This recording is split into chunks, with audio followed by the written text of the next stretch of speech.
is brought to you by the State Farm agent of the game, Pat Cawley of Glendale, New York. Contact Pat at patcawley.com. By Honda, great deals are waiting at your Honda dealer. By People's United Bank, need a new checking account? Don't pick one out of left field. People's United Bank, member FDIC. And by Geico, over 75 years of savings and service. Well, when we set the scene yesterday, we brought you some of the joys of boating around the waters of New York. Today, we present the plethora of beach opportunities in New York and all the activities thereof. It's a lovely day for the beach, isn't it? How long do you think they can keep that ball in the air? Hope you catch something good. And a pleasant good afternoon, everybody, and welcome to Citi Field. Gary Cohen, Keith Hernandez with you today as the Mets play the middle game of their series against the Nationals. Last night, Jay Bruce came back to the Mets lineup, and his last time up hit a two-run homer to extend the Mets lead. A great way for Mr. Bruce to reintroduce himself after missing 59 games with a hip injury. Well, I tell you what, how many times does a veteran get hurt and misses, 59 games, as Gary says, comes back his first game and does something very impactful, and of course the home run was the two-run shot late that iced the game. But Jay Bruce out for so long, a man that hit 36 home runs last year for both the Mets and Cleveland combined. They were looking for that from him this year. It just didn't happen due to injury. So he's going to be playing a lot, and he's going to be playing a lot of first base. And oh, by the way, he got back just in time because today is Jay Bruce bobblehead day. Meanwhile, Zach Wheeler goes to the mound for the Mets, and Wheeler has been just sublime over the last couple of months. Well, we've got a great pitching matchup here. Last 7 games, Zach has gone 6-0 with an ERA below 2, and he's looking to go 7 in a row with today. He has really turned it around. Since June 1st, he has been absolutely terrific. And much like Wheeler, Tanner Roark for the Nationals has gotten his season turned around. He has been spectacular lately. 5 wins in a row his last 6 starts. He was 2-12 at that point. Ripped off 5 in a row. Now he's 8-12 and looking to really turn his season around. Players Weekend continues. The Mets and the Nationals at Citi Field. Come on back. All the action coming your way today on SNY.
the New York Lottery, you could win $1,000 a day for life.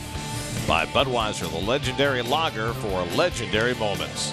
And by the Aetna Better Health of New Jersey, healthcare provider of the game, Dr. Lou at Wellness Medical Center. For more info, go to drelizabethlou.com. The Shake Shack pack for just $25 per ticket is an amazing way to enjoy a Mets game at Citi Field. Your Shake Shack pack includes a Mets game ticket, a single Shack burger, and a shake. Tickets are subject to availability. Purchase your Shake Shack pack today at Mets.com/Shake Shack pack. Here's your forward leaderboard. Different way of looking at the pitching leaders in the National League by slugging percentage. Aaron Nola has the lead in that department. DeGrom close behind, and Scherzer a slightly more distant third. Zach Wheeler in the top 5. Opponent's slugging percentage. SNY Super Slow Motion brought to you by your Mercedes-Benz Tri-State dealers. Mercedes-Benz, the best or nothing. That was the save of the night last night. Great work by that guy. Right hand stung for a while, but the kids were all right. Woo. Mets and Nats on a Saturday afternoon in New York. First pitch is coming right up.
Didn't start yesterday against the lefty. He's back in there. Otherwise, the same unit for Davey Martinez. The Nats plus 61 in their run differential this year. How much does that matter?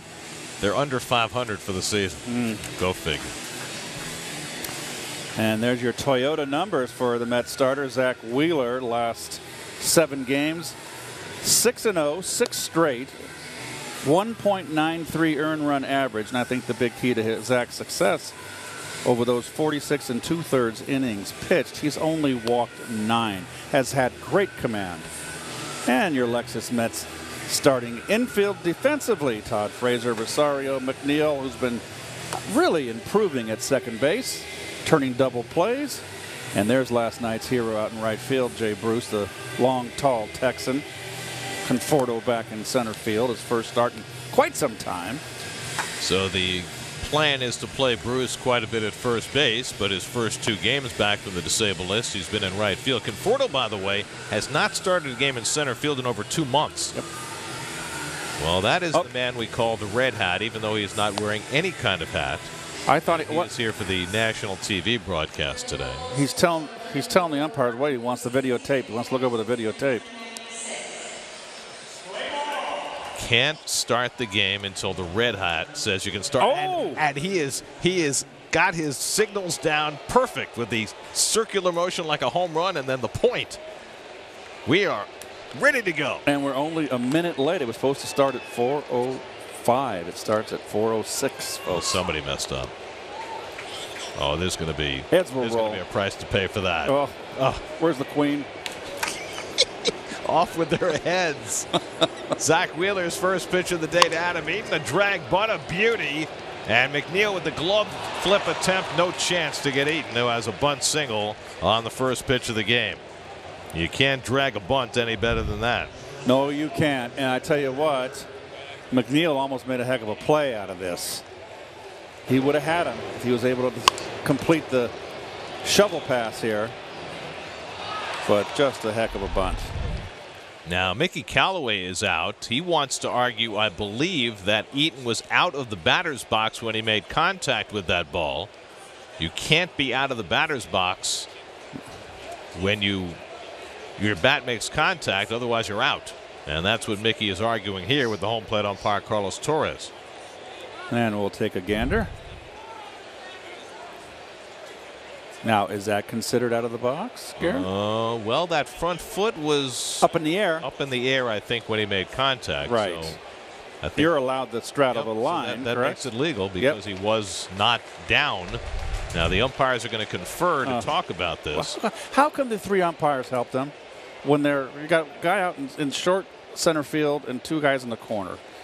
I mean, come on. It's the home plate umpire's call. Oh, this is just getting. Correct me if I'm wrong. Is this? I don't think that's a reviewable play. I'm not sure. We have not had this come up since replay began. Mickey's going to make an issue out of this. Where a player is alleged to have been out of the box. And Mickey comes out again. I don't know what he said, but he's not going to get any satisfaction. But that right foot did appear to be up in the air when contact was made. Yes. So a leadoff base runner for the Nationals, and a speedy one at that in Eaton, who's been hurt a good portion of the year. Only 5 stolen bases so far this year.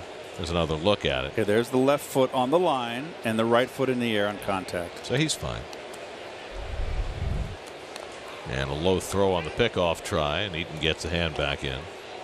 Yeah, so we're looking at the cheat sheet on reviewable plays, and in or out of the batter's box is a non-reviewable play. Right.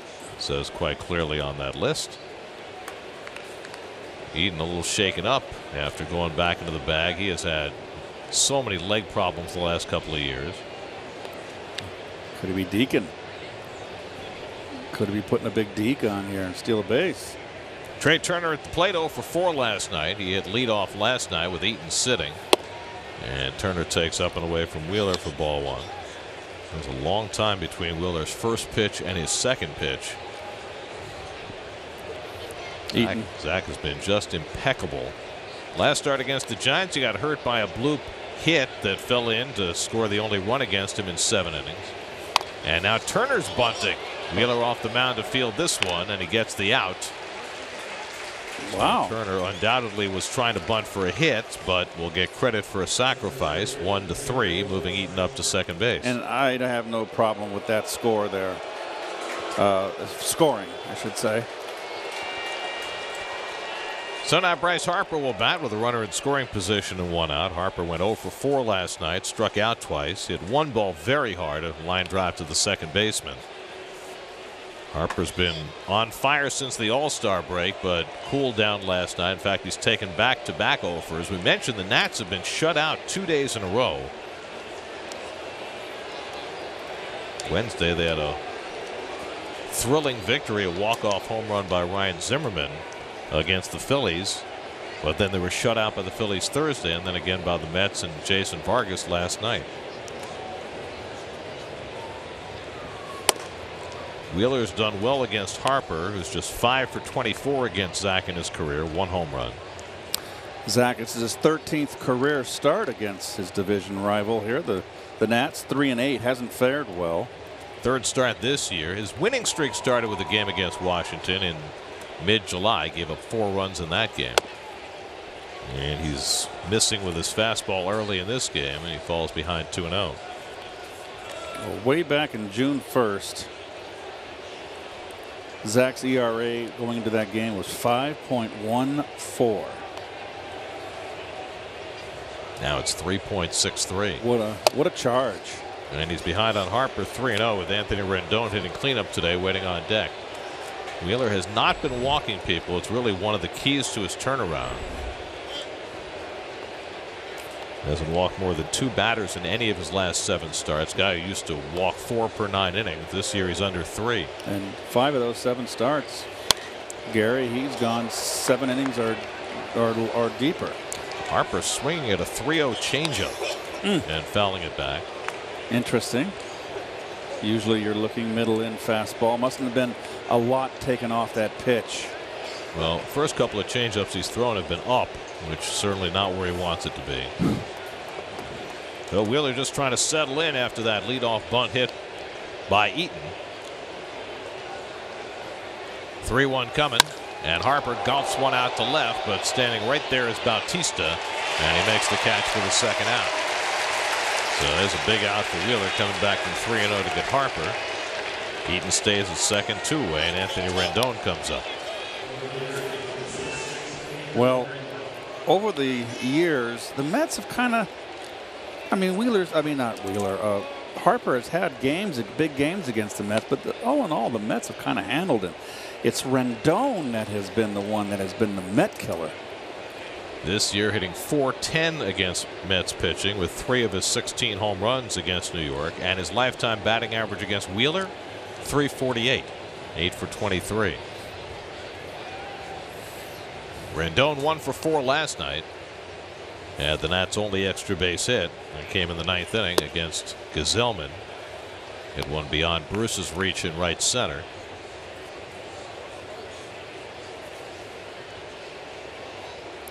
The shutout loss last night by the Nats was their 13th this season. Nothing makes sense about this Washington team. They're right in the middle of the pack in pitching. They're in the top half of the league in just about every offensive category. And yet, here they are under 500. 64 and 65 and 8.5 games off the pace in the East. And the only reason they're that close is because the teams in front of them, the Braves and Phillies, have faltered a bit the last couple of weeks. And a slider on the corner. Nice pitch by Wheeler, 1-2. I mean, look at the offensive comparison. They're not really that much different than they were last year. I mean, they've fallen off a tad in some of those categories, but they still are in the top half of the league in every respect. 1-2 coming, and it's topped toward third. Tough play for Wheeler coming off the mound. Bare hands and fires off the bag, and safe at first is Rendon. An infield hit on a swinging bunt for Rendon, and the Nats have runners at first and third. Really good pitch here. You watch Plawecki. Well, we can see the play first. Probably should have just ate this, not thrown it. But fastball in. And you see Plawecki set up inside after 2 hard sliders away. 1-2 count ahead. Good pitch. Unfortunate result. So 2 hits in the inning. A bunt single and a swinging bunt single. And now Wheeler's got to get through the rookie sensation Juan Soto. He was 1 for 3 last night. Showed great patience at the plate. Soto just 19 years old, hitting .288, 15 home runs. First and third and 2 out. And that one at the feet of Soto makes him dance. Ball 1. You know, last night Soto had some really he battled in his at bats. He's a very young hitter. We all know that. Last night Vargas, I thought, was the best I've seen him throw all year. And Vargas is the kind of pitcher, not overpowering, a little bit here, a little curve there, a little change up here, can drive a young hitter crazy. I thought he had real good at bats. Plawecki got something in his eye, and Brian Chiclo, the head athletic trainer, will come out and have a look. So this has been a much interrupted first inning for Wheeler.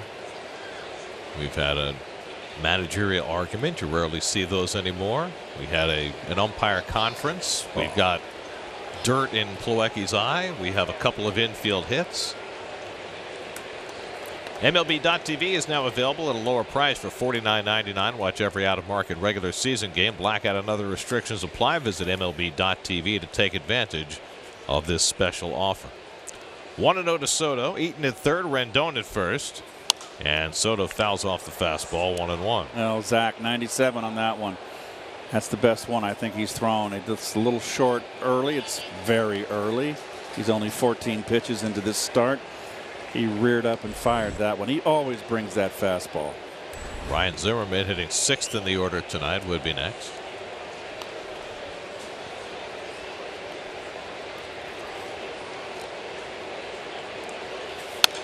And Soto fouls off another 97-mile-an-hour fastball, and it's 1-2. Soto kind of pulled off that ball. That's what they were saying, the Washington people here, that he got a little pull happy. And right there, he kind of flew off that ball. When we saw him earlier in the year, Gary, when he was red hot, that's a pitch he probably would have drove to the opposite gap.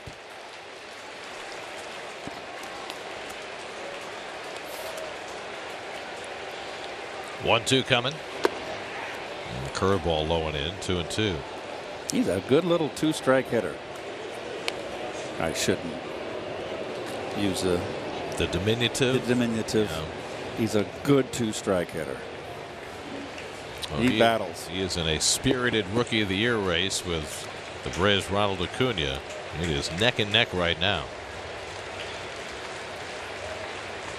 Now the 2-2. Rendon runs, swing and a miss. He got him with a splitter. Wheeler strikes out Soto to end the inning.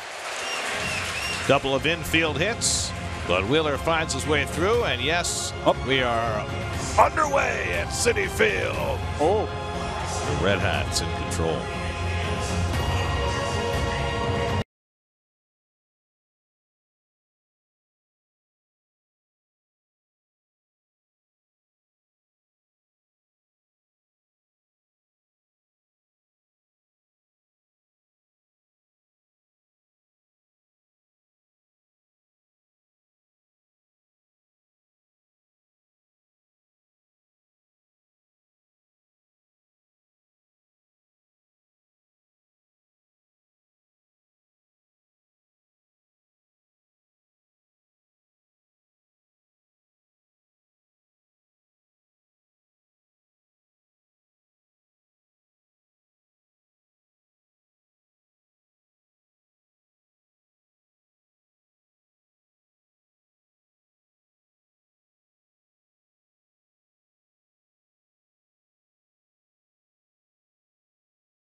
Ahmed Rosario leads off against Tanner Roark. And he takes the first pitch, breaking ball for a strike. Roark, big stocky guy. You can see right there his Land Rover numbers. Boy, what a run he's had, much like Wheeler. Last 6 starts, 5-0, 1.63. Roark, when we last saw him, started that 25-4 Nationals win, and he was struggling at the time, but now he is not. That was his second win, Gare, on this current 5-game winning streak. Gave up 1 run in 7 innings in that game. He could have given up, 15. He would have been okay. Yeah, but over this last 6 games, his ERA is 1.63, so he's been dealing. Rosario fouls one away. Rosario led off the first inning with a base hit last night, stole second, and scored what for a long time was the only run of the game. Rosario's not only been getting on base with more regularity out of this leadoff spot, but he's also been running more since the All-Star break, and that's been good to see. Jeff McNeil on deck, then Michael Conforto in the opening inning. And it's just off the plate, a fastball, 3-2. Rosario seems to be more patient batting leadoff, and Mickey Callaway took note of that today. He said, I don't know if it's by design, but when he hits leadoff, he definitely is more selective. He's having his ups and downs, Gary. But when you're swinging the bat like he's swinging, he's going to chase, and he's also going to get his base hits. And, you try to put I said it a million times, you try to put the reins around Rosario, and I think you're doing him a disservice. Let him learn on his own. He's an aggressive hitter. And he aggressively lines one right to the second baseman, Defoe. That's the first out. Here's your Mets starting lineup today, brought to you by Geico. Conforto, who sat last night, back in there in center field today. First time he's started in center in a couple of months. Kevin Plawecki still awaiting the birth of his son, so he's still here. Devin Mesoraco still sidelined by a neck problem. Jose Bautista slides over to play left today. Here's Jeff McNeil running a 9-game hitting streak. He's 100 at bats deep into his big league career, and he has 33 hits. The 9th time in Mets history that a player has had that many hits through his first 100 big league at bats. The club record is 37. Daniel Murphy did that his rookie year.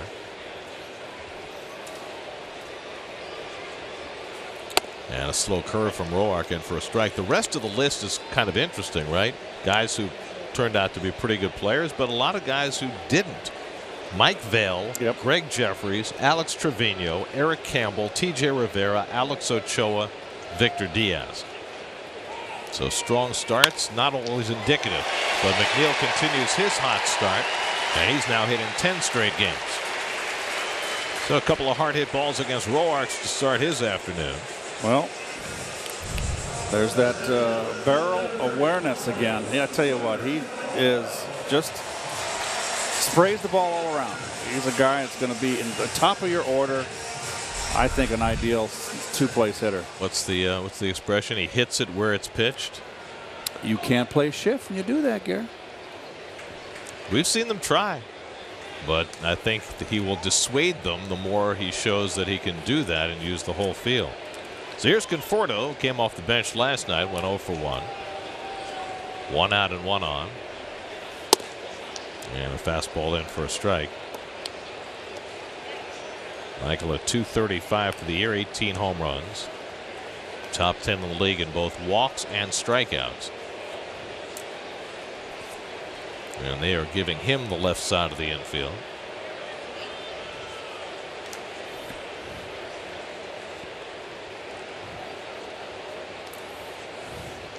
We've talked about it a million times. You get a guy on the mound like Roark, who is a sinker ball pitcher.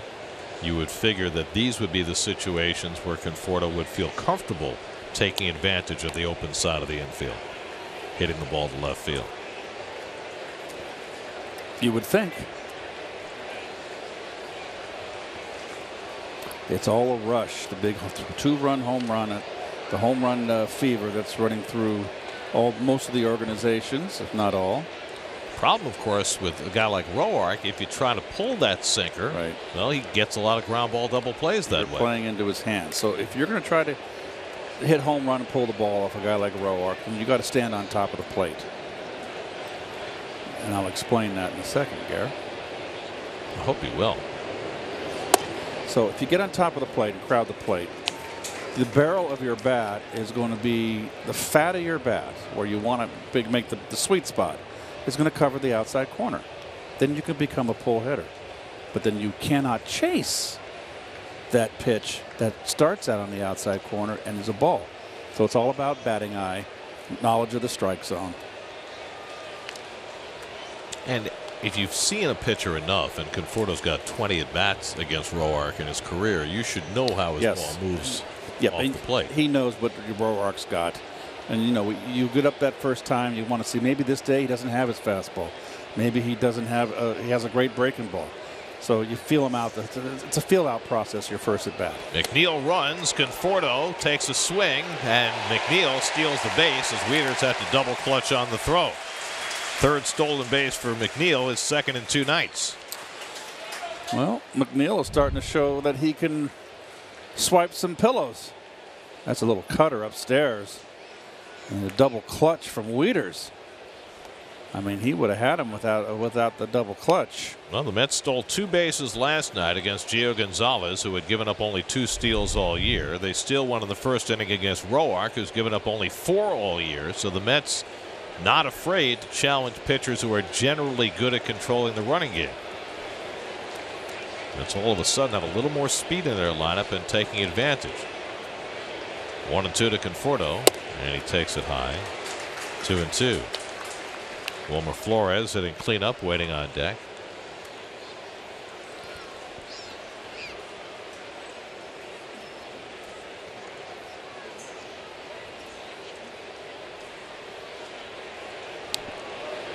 McNeil at second and 1 out.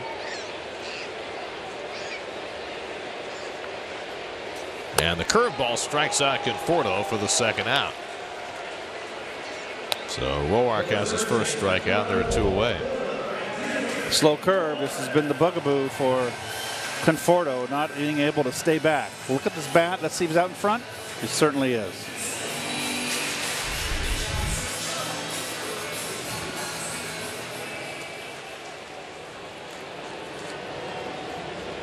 So 2 out now. Wilmer Flores, who had the first inning RBI single last night. And with that, Wilmer is now hitting .300 this year with runners in scoring position. It's been a nice climb for him. That's McNeil on the stolen base. Watch him look back right from the get-go. Does that make you think it's a hit-and-run play? Well, Conforto swung at a bad pitch. It probably was. Yep. Which I don't recall Conforto being asked to play hit-and-run before.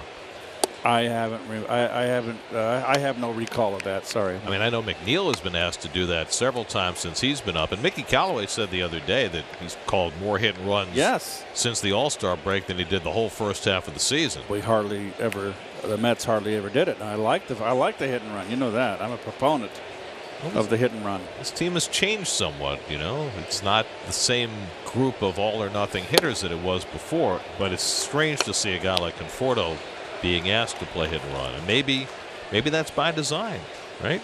He's been out in front, trying to get him to go the other way, wait longer. I know that Davey Johnson told me years later after he was not managing us anymore. I was in retirement. Davey told me when I was in a slump, he said he always thought I took too many pitches.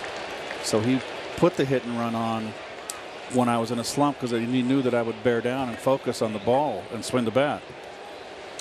I thought that was interesting. Yeah, I've always heard that managers will have slumping hitters play hit and run to increase their, focus, ability to make contact. Well, you don't give up and you don't change your swing. I mean, you're taking your normal swing. You're going to drive the ball. If you get a good pitch to hit, I think it gets you. You got to swing. So you're really on point. You're really focused on that ball out of the pitcher's hand. After a 3-1 slider, see what Roark throws 3-2 to Flores. He throws a fastball. He grounds one weakly to second.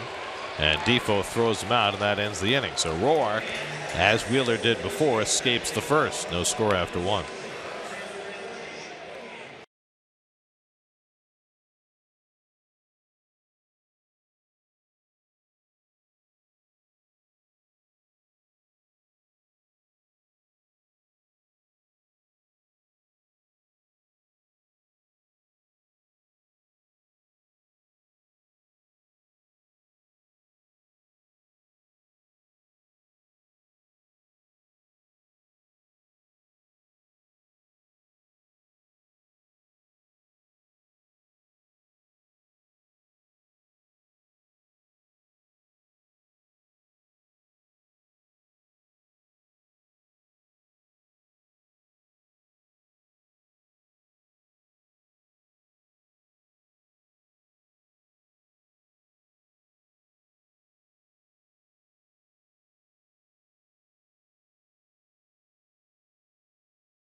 This afternoon.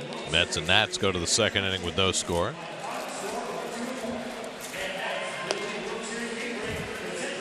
Well, we take you to Central Park, where the beach volleyball season is well underway, as is the slow pitch softball season. I think we should go back to the beach volleyball.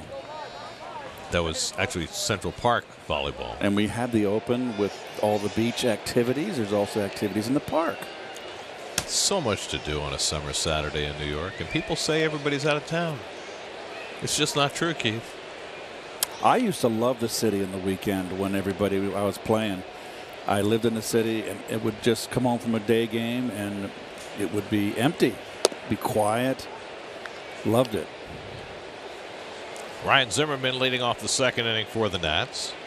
Zimmerman's been hot, 1 for 4 last night in what had up until recently been a lost season for him. He pops this one up on the right side. McNeil looking through the sunglasses, reels it in for the first out.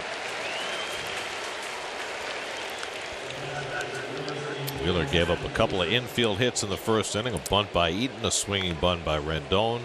In between, a sacrifice by Turner that was intended as an attempt for a bunt hit. That's trying to do anything they can to get on the board.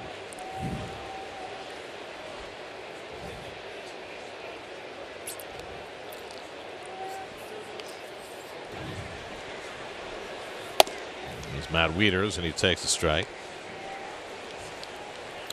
This is just fun to watch Zach work. He's throwing strikes. Remember, you Met fans out there how erratic he was with his pitches, and he would be deep in counts, 3-2.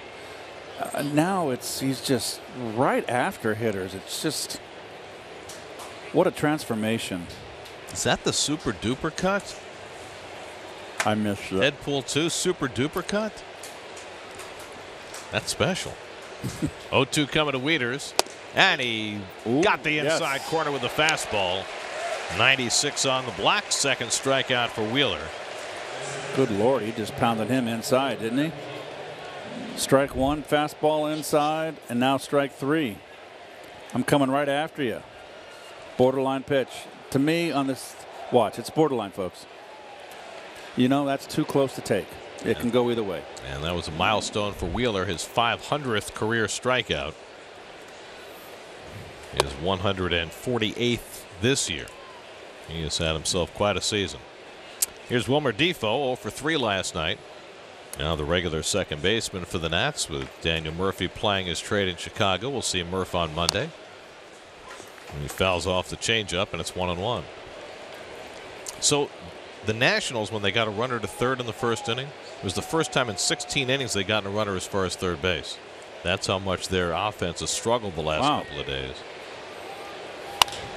Defoe flies one out to right, and Bruce retreats and reels it in to retire the side. 1-2-3 go the Nats. 8-pitch inning for Wheeler.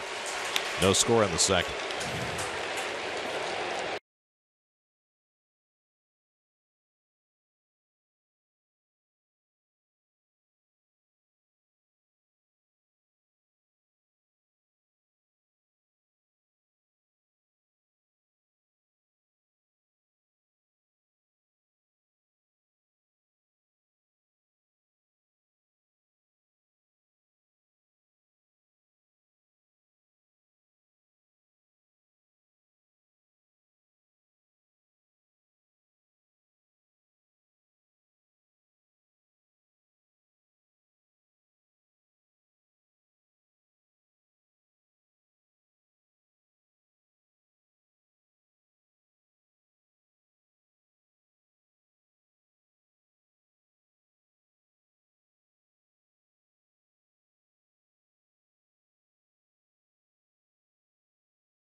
Rock, rock, rockaway beach. Oh. Rock, rock, rockaway beach. We could hitch a ride to Rockaway Beach. I mean, those aren't waves. Come on. I'm a California kid. Those are field mouse waves. It's good enough for the Ramones. It's good enough for me. Todd Frazier leads off the home second inning. Takes a curveball for a strike from Tanner Roark. Frazier 1 for 4 last night after homering in each of his 2 previous games. It'll be Frazier, Bruce, and Bautista for the Mets in the second against Roark, who worked around a base hit by McNeil in the first. And he throws a fastball by Frazier, and it's 0-2. Roark's making his 5th start against the Mets this season. 1-1, 4.5 against the Mets this year, but his lifetime number is better than that. 8-3, 3.17 over 15 starts and 6 relief outings. And he gets Frazier to chase the slider off the plate. His second strikeout. That didn't take very long, did it? Nah, the Jeep starting infield. Well, we've got Gold Glovers everywhere. Rendon, fine glove at third. Turner, fine glove at short. This is a pretty good defensive infield as well as a pretty doggone good outfield. Can you tell the producer took a day off, that he didn't get to the defense till the second inning? Well, he was painting. That's what I heard. Not like oil painting either. I mean like roller painting. Like Harper's bat last night. Oh, well, that was like a, what'd you say, Jackson Pollock? Jackson Pollock bat. The one that broke in half. Here's Jay Bruce. And he takes a fastball for a strike. Bruce 1 for 4 in his return from the DL last night. Cracked a 2-run homer his last time up. His first Citi Field home run this season. That's how difficult this year has been. And he fouls off the curveball, 1-2.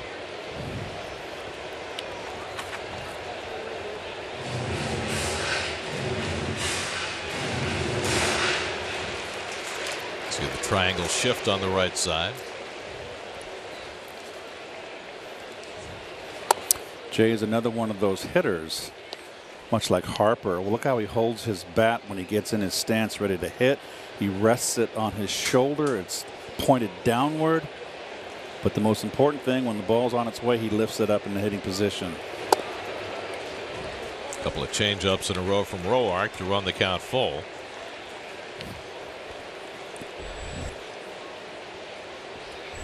Bautista next. 3 U's in Bruce. And he rips one to right field. That's going to go to the corner for an extra base hit. Eaton firing into second. Bruce sliding in, and he gets there safely with a double. A bullet off the bat of Jay Bruce after the home run last night in his last at bat. Starts today with a ringing double. Bruce unleashed. 59 games missed, and comes out of the chute swinging a good bat, and more impressively, Gary, I watched him run, and he ran doggone well around those bases. He had to turn it on to make sure he was going to beat that. After that ball came off the wall quickly to Adam Eaton. Fastball out over the plate, belt high. So the Mets' second hit against Roark, and here's Bautista, who was 0 for 2 last night. And he skies one to center field. Should be easy for Harper. He missed that one. Just missed it. 2 out.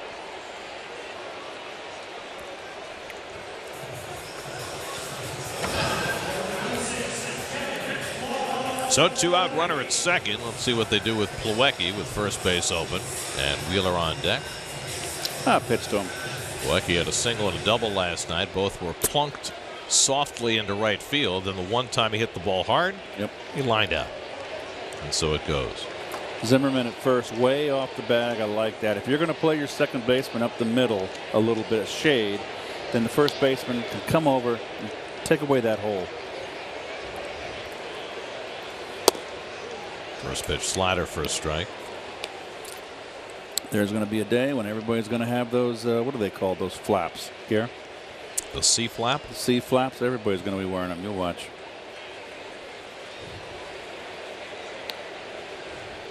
Plastic surgeons aren't going to like that.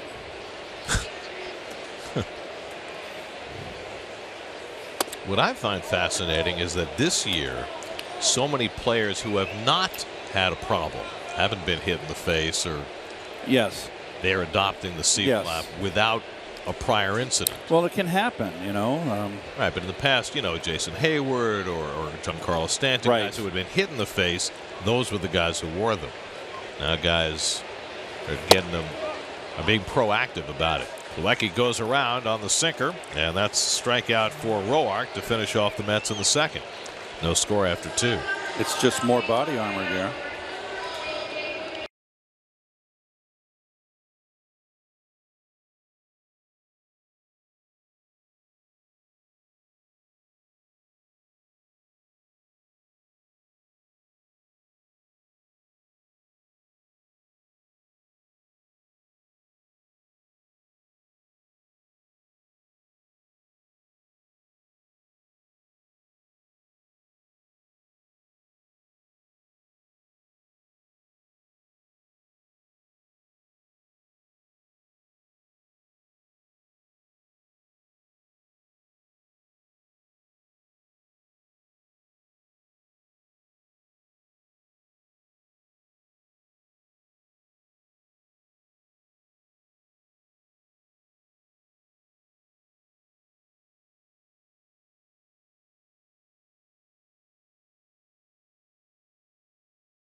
Catch Zach Wheeler in the third. Pilecki's worked with the veteran Devin Mesoraco to try and figure out how to process all the information that's available now for catchers trying to figure out a game plan. There's so much information you try and you know, make it, you know, as simple as possible for yourself, because there's so much data and information that you can kind of get overwhelmed. And I think that before, that's kind of where I was at. I was like, I don't even want to dive into that. You know, I just want to trust my, you know, my pitchers and what they got, and kind of go from there. But basically, you know, you can go up and down the lineup, you know, on the other team and see, you know, basically on the year, you know, where are they getting their hits at, you know, where are they getting their off-speed, you know, when we're throwing off-speed pitches, where are they getting their hits, where are they hitting the fastball, stuff like that. So it can kind of give you an idea of, you know, if we're going with the fastball, where's a good spot to go, and when we're going with an off-speed pitch, where's a good spot to go. And ultimately, I mean, obviously they're going to get hits, you know, but you're giving yourself the best chance to ultimately have success. Wheeler gets Roark to ground out to start the third inning. So it's a matter of processing and using the information to achieve the result that you're looking for. Well, I think the whole thing is, how are we going to pitch this guy? It gives you an idea where his weaknesses are. And okay, if we're going to, every pitcher wants to pitch to the pitcher's weakness, and then I think you pattern your defense to where he hits on his weakness. But a pitcher has to execute his pitches, and not everybody can put them where they want all the time. Only the great ones can do that. And just as hitters have weaknesses which you'd like to pitch to, pitchers are also more comfortable throwing certain pitches in certain parts of the strike zone, right? Yep. I mean, I've mentioned this before. I haven't in a long time. I remember talking with Tom Seaver, and I said, Tom, when you were at the top of your game and you were out there and you had everything going for you and you went 9, how many mistakes did you make, you think, in the game? And he looked at me without hesitating and said, oh. Eaton goes down in a heap. Oh, he kind of leaned over the plate. After bunting for a hit his first time up, thinking about doing it again, and Wheeler flips him. Nothing wrong with that. That's what Nolan Ryan would do, I tell you that. If you bunted on Nolan Ryan, he'd let you know. But getting back to Tom said just a matter of factly 3 mistakes. That's incredible. And you figure, and that's ball 4 to Eaton. He's aboard. I mean, you figure back in the day when they went 9, you know, Seaver can throw 130, 35, 40 pitches and only make 3 mistakes. That is, if you really look at it, step back at it, it's incredible. At the same time, though, if you make 3 mistakes, 1 can beat you, or maybe 3 of them, right? But I think the point is well taken that pitchers are not able to throw every pitch where they want to, even when they're at their best. And you know, sometimes you know, there'll be a game and a pitcher will pitch 7 innings, give up a solo homer and nothing else. They'll say he made 1 mistake. Right. Well, he might have made 12 mistakes. Right. And gotten away with 11 of them. And you know what? That home run he gave up might have been a perfect pitch, and the hitter just hit it. That happens too.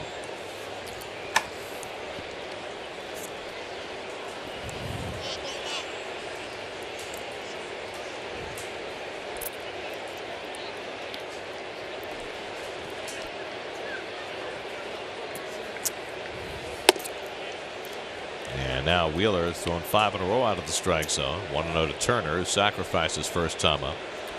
Now the Nationals have gone 20 straight innings without a run. Maybe one of the reasons they've been trying to play a little small ball early in this game. Both Eaton and Turner trying to bunt for hits in the first inning.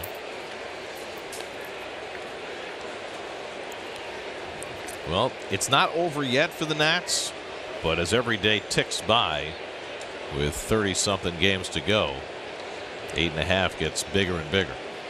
Well, first things first, they've got to get over 500. And they're looking up at a lot of teams in that wild card. St. Louis beat St. Louis beat Colorado last night, first game of a big series.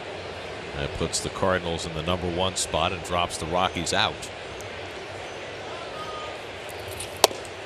There's a strike after 6 in a row out of the strike zone. 2-1 to Turner. Rockies have been playing well, very well. So have the Cardinals. Nobody's hotter than St. Louis.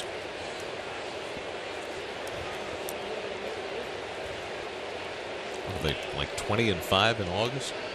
Something crazy like that. And Wheeler's curveball misses inside. Now he's behind Turner 3-1 with Harper on deck. You're looking at the umpire. He's going, hey, it was a bad curveball, but it did break over the inside corner. Well, Harper's got a newly designed bat today after the one he broke last night. Eaton at first and 1 out. He's running. And Turner lines one the other way for a base hit. Eaton will go first to third. And the Nationals have the table set, 1st and 3rd and 1 out with Harper coming up.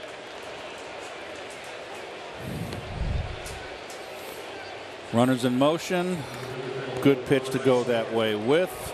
Ball away. Look at that. Look at that gap there on the right side of the infield. Can drive a division through it.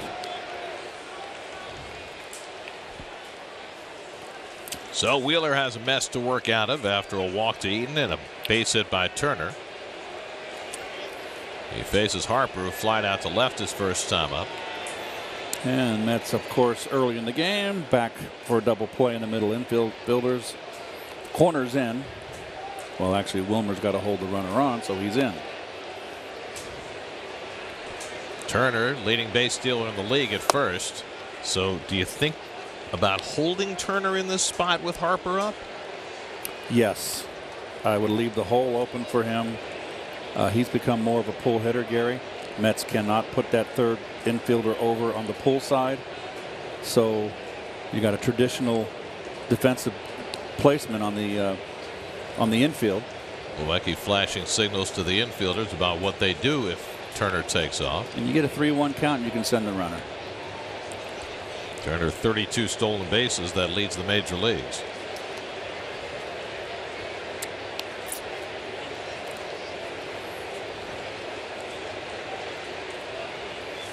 Nope. And he takes off late on the delayed steal and walks into second base. Well, 33rd of the year for Turner. So how do you react if you're the Mets? You got Rendon on deck. It's hardly like you're bringing up see a that weak hitter. Oh, we got to show that again. It's that 1, 2, 3 on the step and then run. That was just perfectly executed. Ready? Watch. 1, 2, 3, go. That's what you're taught. Well done. Well executed. 2-0 to Harper with 2 in scoring position, and he takes a big rip at a slider. So Wheeler was not going to throw him a fastball on 2-0. Well, he wanted to go the downs here and chased a little slide ball that came off the plate. By the way, Turner now has 9 of his 33 stolen bases this year against the Mets. Probably doesn't shock you. 2-1 to Harper with Rendon on deck. And the fastball inside. Now it's 3-1. Well, let's see what he features here. Got an open base. I don't think he's getting a fastball. What is all that? Yeah, it's scribbling. Another design bat like the one he had last night. It's like a bunch of signatures from kids.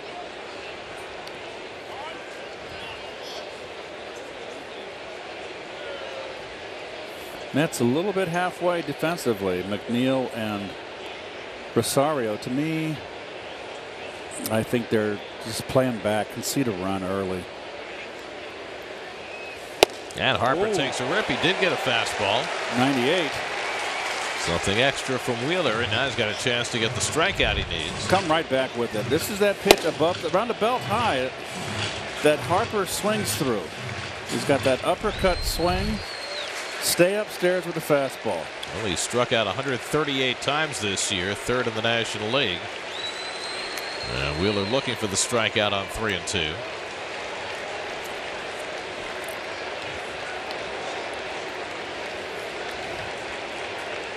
Coming in. Nah. And he goes to the breaking ball and misses for ball 4 to load him up. So 2 walks in the inning for Wheeler, who's been walking very few of late. And now he'll face Rendon with the bases full.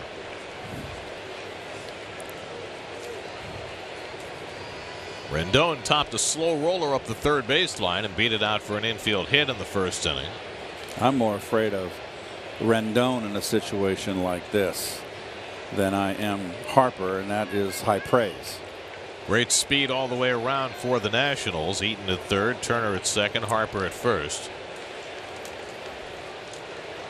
Infield back at double play depth. And Rendon takes up and in for ball 1. No. That's what he's done against the Mets this year. He's just a good hitter, Gary. A good line drive hitter, and he's a good. Doesn't try to hit the headline grand slam. He'll go hit a line drive and get the runners in. Takes a knee-high fastball for a strike, and it's 1-1. Wheeler pitching in the sunshine into the shadow. Getting a little tough now.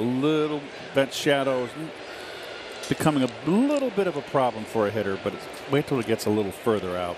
Gives you a good idea with that shot of what the hitter faces. And a slider off the plate, and it's 2-1. Yeah, it's just your command of the strike zone, your knowledge, and not swinging at bad pitches puts you in the catbird seat into a head and a count and a hitter's count when the pressure is on the pitcher here with the bases loaded.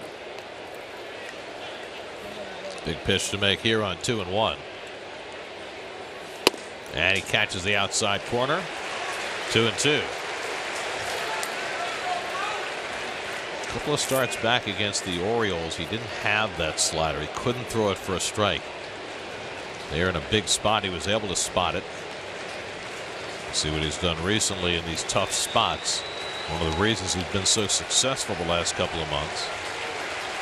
2-2 coming to Rendon. Hit to short, caught out of the air by Rosario. Throw back to first, and Harper gets back safely. Nice effort by Rosario. He saw that he had no chance on Turner going back into the bag, so he tried on Harper, who just got back safely. Now there are 2 out. Came right back inside on Rendon again, as in the first at bat. And Rendon got the swinging bunt. Nice play. Well, the line drive was easy for Rosario, but good base running all the way around for the Nationals. But a good pitch by Wheeler up and in, and also pretty good swing by Rendon. Tough out, tough out. So 2 out, bases loaded for Juan Soto, who struck out to strand a pair in the first inning. And he smacks one to short, and Rosario's got that, gets the force, and Wheeler pitches out of trouble in the third. That said, the bases loaded and 1 out, and they do not score.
Let's take you back to Central Park, where the horses are still pulling carriages. The rowers are still rowing. It's still a beautiful summer Saturday. They take so much better care now of the horses. You mean the starting pitchers?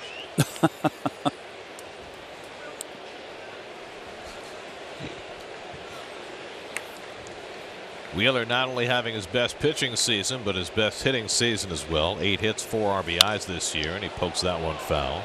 1-2. Rosario on deck. McNeil behind him against Tanner Roark, who in his last start on Tuesday worked 3 innings before a rain delay against the Phillies. They didn't bring him back. That's why he's pitching on 3 days rest. And the curveball strikes out Wheeler for the first out. 4 strikeouts first time through the order for Roark. Let's go to the Dr. Scholl's standing room only section, and to Steve Gelb. His report today is brought to you by Dr. Scholl. Steve? Gary, in the continued evolution of Amed Rosario as a player, he made another change about 2 weeks ago. It's a change to his 2-strike approach at the plate, his setup. First, let's take a look at his less than 2-strike approach. His normal approach, he has the same leg kick that we're used to seeing out of him all throughout this season. But when he gets to 2 strikes, he widens that base, never lets that front foot. You'll see it in a second, but when you do see it, he never lets that front foot with 2 strikes come off the ground, just lifts the toe up and then drops his foot down. The whole point being to let that ball get just a little bit deeper, see it a split second longer, especially at the slider low and away that they try and get this guy out with. A lot of people shouting my name. I'm trying to get through it with all this notoriety, guys. Yeah, fame is really difficult. Oh, Gelbs, look over your left shoulder.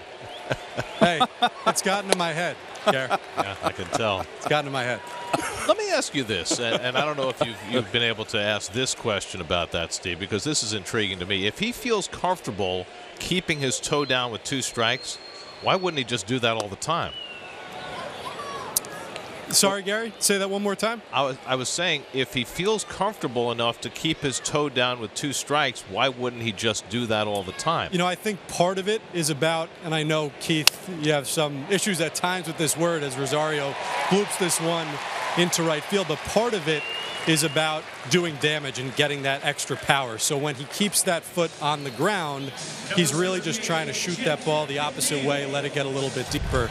And I think that he feels, at least at this point, like the power that he generates is not quite there with that 2-strike approach. Well, it's called 2-strike hitting. And, you know, Rome wasn't built in a day. It's a minor adjustment. If you notice in his first swing, he doesn't have that extreme of a leg kick.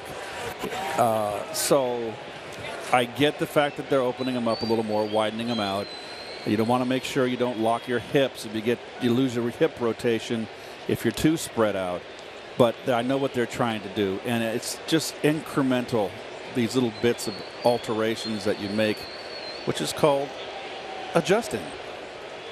And you try to incorporate that. If you feel okay with it, you try to incorporate it into your at-bats.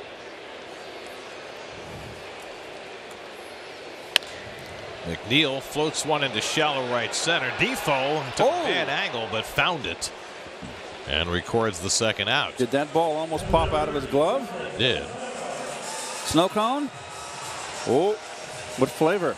And no sunglasses, by the way. Oh. On a side of the field where the sun is always an issue this time of day.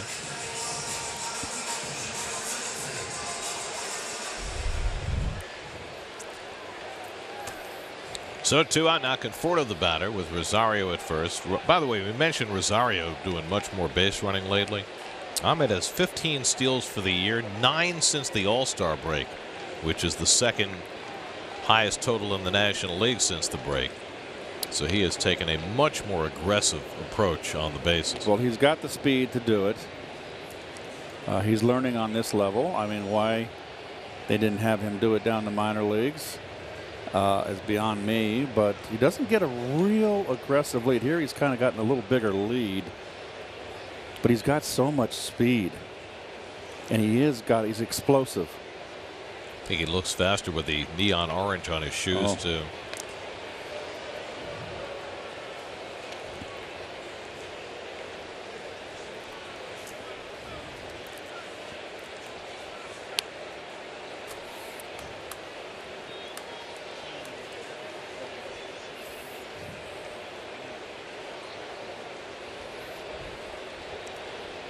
Conforto struck out his first time up and goes after a first pitch changeup, 0-1.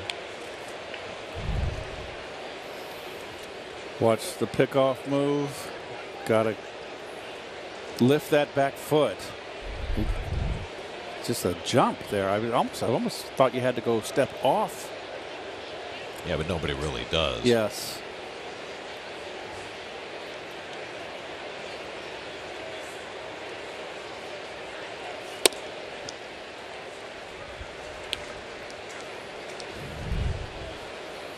He's like, looks like he's going up for a rebound.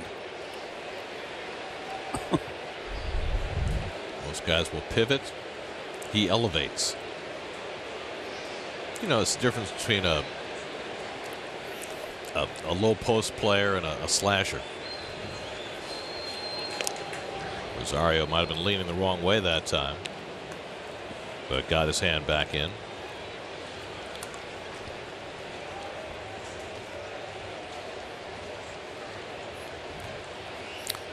Now the shadows are a little bit difficult. The ball's going to be dark. coming out of the hand.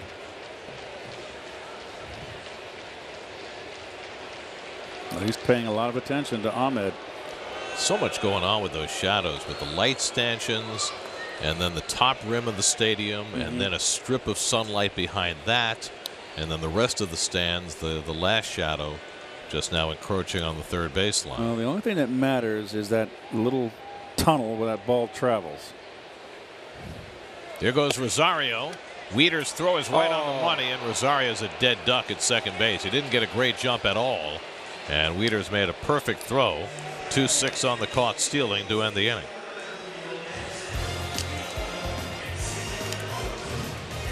Turner had the ball waiting, and the old okey doke, well, that didn't work. Right. No score after 3.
With a special 4 for $48 ticket offer in select seating locations for all remaining Mets home games. Tickets are subject to availability. For tickets, visit Mets.com/DeGrom.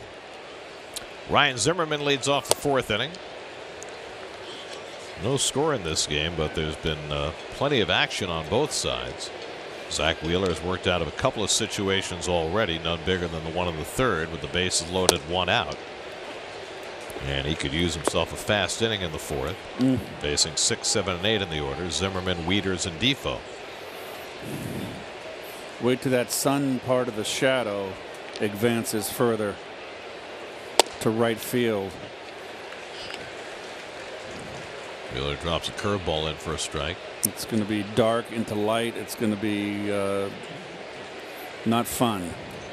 So what you're saying is, if you're a pitcher, you want to work fast and take advantage of those shadows for as long as possible. Absolutely. Poke to the right side. Flores ranging wide, and he'll take it to the bag and beat Zimmerman there for the first out. Well, you remember '69, the day games that were played here against the Orioles, and for me, my great remembrance was my second All-Star game. I believe it was '80. We were in Dodger Stadium, Gare. 4 o'clock start, something like that. Shadows, 5 o'clock start. J.R. Richards started the game and literally went 3 innings, I think 3, and just went right through the American League order. Well, I'll give you one from Shea Stadium in 1970, April 22nd. Tom Seaver struck out the last 10 batters of the game, with the shadows playing a major factor in that. Still a major league record, even with all the strikeouts we now have in the game. So many more now, 48 years later, more than ever before. Still nobody else other than Seaver has struck out 10 in a row.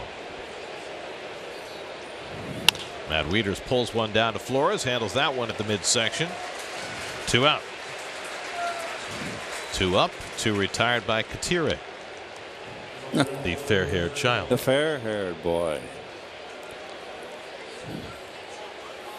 So who did Seaver do that against, Gary? Against the Padres. Al Ferrara was the first guy in the 10, and Al Ferrara was the last of the 10. So that was the second year into expansion, correct? Yes, it was their second season, the Padres. There's Wilmer Defoe, flied out his first time, and he takes a splitter away for ball 1.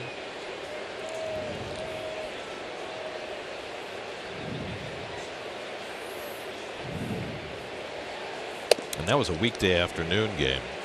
Remember, back in those days, the Mets never played a home night game until the 1st of May. Every April home game was during the day. It wasn't great for TV, but it was much better for weather. Pop foul off the left side, and that'll go out of play. 1-2. Much better for fans and players. They have a little bit of that sun to keep you warm a little bit. Because April's, I always remember New York being raw in April. Well, next year the Mets open their season a little further south in Washington and then go to Miami. First week of the season. I can wait. A little warmer that way. 1-2 coming. And Defoe flies one out to left. Bautista toward the line. And that retires the side. Wheeler's got himself a 1-2-3 top of the 4th. Still no score at Citi Field.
The wildlife refuge at Jamaica Bay, right near Kennedy Airport. Wetlands. There's some wildlife. Though that's not wildlife. Those are jet skis. I can tell the difference, Keith. I'm sure you can too. Those little jet skis are fun, but they're annoying. Not very environmentally friendly. Michael Conforto was at the plate when Rosario was caught stealing to end the last inning, so he'll lead off the home 4th. Michael struck out his first time up. Conforto, Flores, and Frazier trying to get the Mets going against Tanner Roark, who's given up a hit in each of the first 3 innings. And the off-speed pitch has him flailing, and it's 1-1. Well, you see with the shadows now, I don't want to belabor the point, but the pitcher is in the shade. You got a little bit of sun with a bar, 2 bars going across. This is the worst possible scenario for a hitter.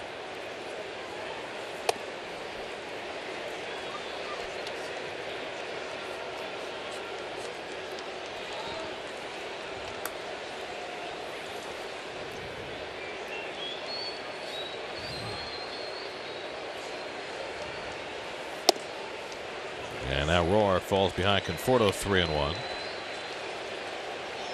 4th 3-ball, make it the 5th 3-ball count for Roark through his first dozen batters today.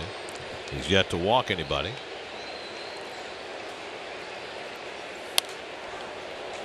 And now 3-2 to Michael. Flores on deck, Frazier behind him.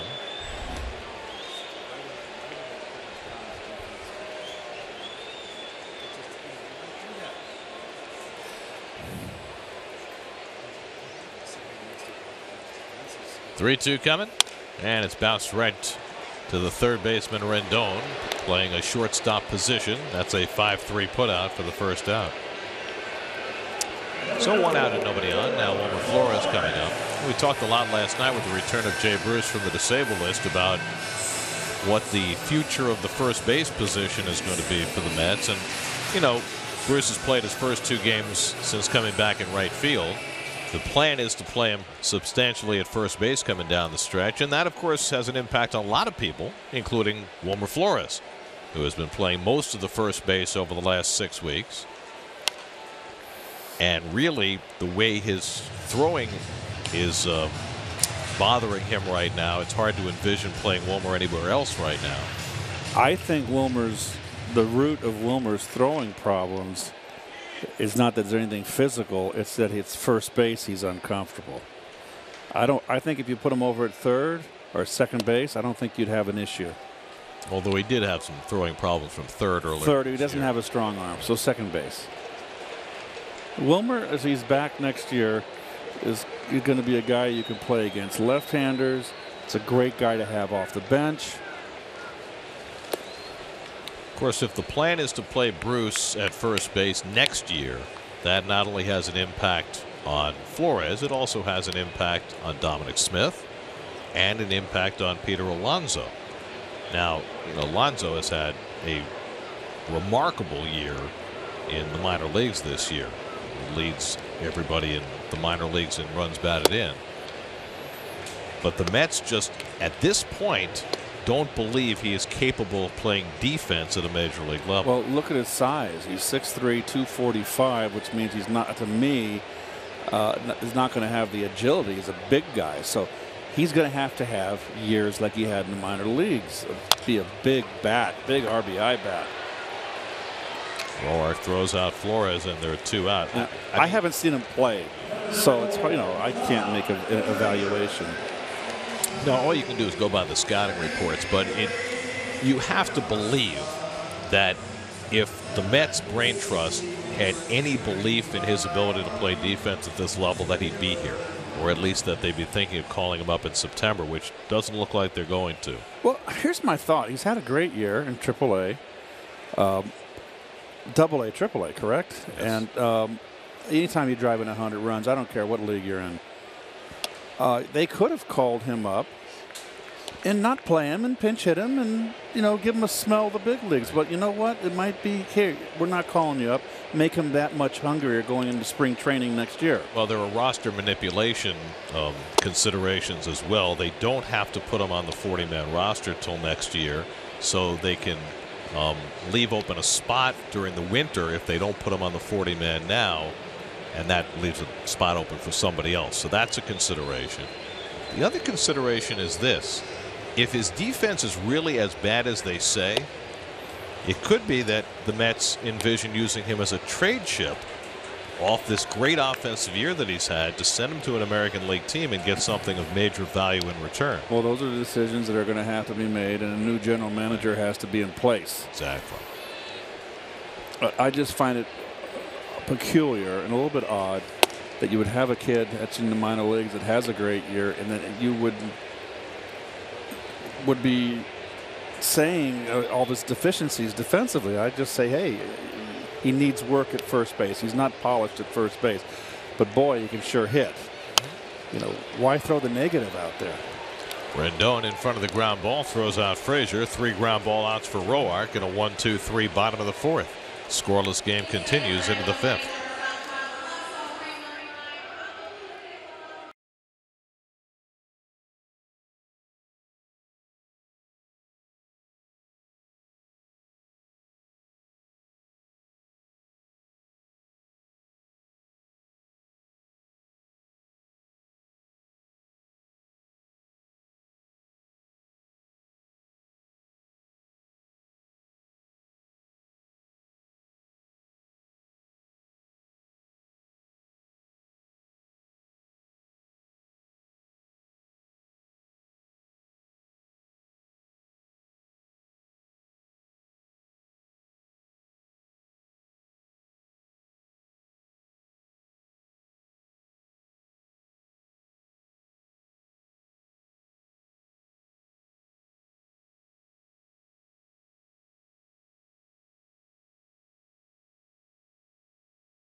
On any device with live streaming presented by Verizon. Just visit SNY.TV or download the NBC Sports app today for live streaming coverage of every SNY Mets game.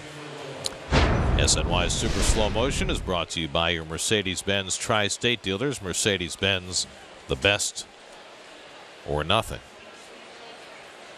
Water looks so good in the Super Slow-Mo. It does. Tanner Roark leads off the 5th inning for the Nats. He's had a terrific offensive year. In fact, Tanner Roark owns the only triple hit by a pitcher in the major leagues this year, and he hit it here against Noah Syndergaard back on July 13th.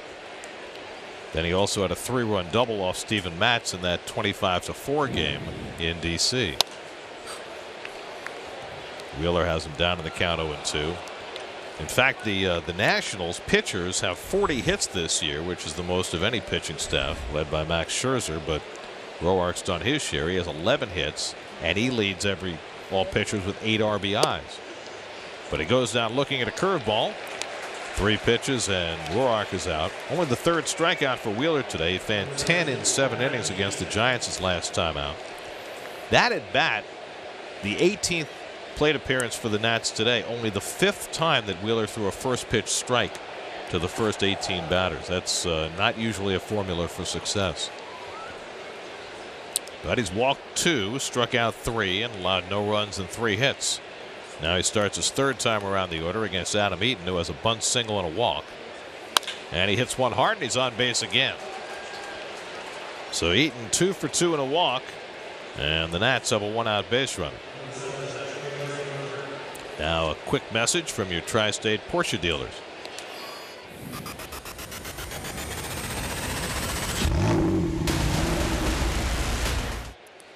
Now the way Brandon Nimmo is eligible to come off the disabled list on Monday when the Mets start their series at Wrigley Field, and he is playing tonight a rehab game down in Port St. Lucie. Think when he goes home, if he has a Porsche, think of all that wide open range up there. He can just barrel around and careening. He can Gary Gablich it.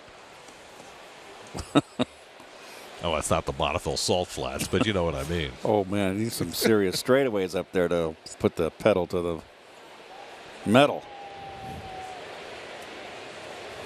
Don't they have some 80-mile-an-hour speed limits? I think so. Out that way? I think so. I mean, there's so much wide open spaces. I mean, you might run into a cow, but I mean, that's beautiful. That's just beautiful country up there, Gary. It's very spiritual to be up there in that big sky country. That's right, Al. You heard me. I think Al was taken aback. He doesn't think of you as, you know, a particularly, you know, spiritual guy. Well, there's Al. Al. Al, look at your camera. You have to make sure you're getting the right pictures. It is beautiful. It's just beautiful country. The tall grass, Al, around 3-4 feet high. The wind blowing, the grass weaving.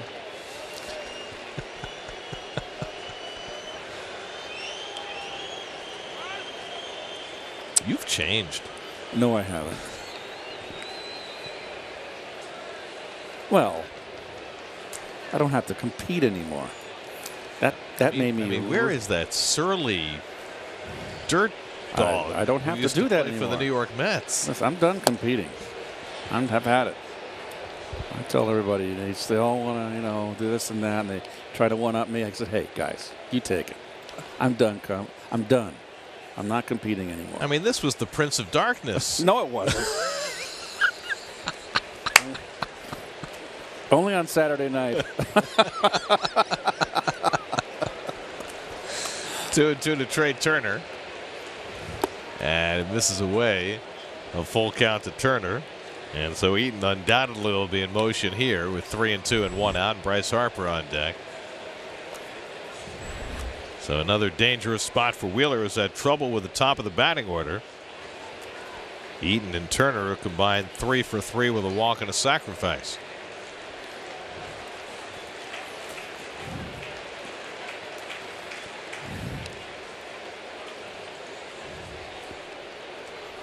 Well, I would be glad when we get through this weekend, we get rid of these uniforms.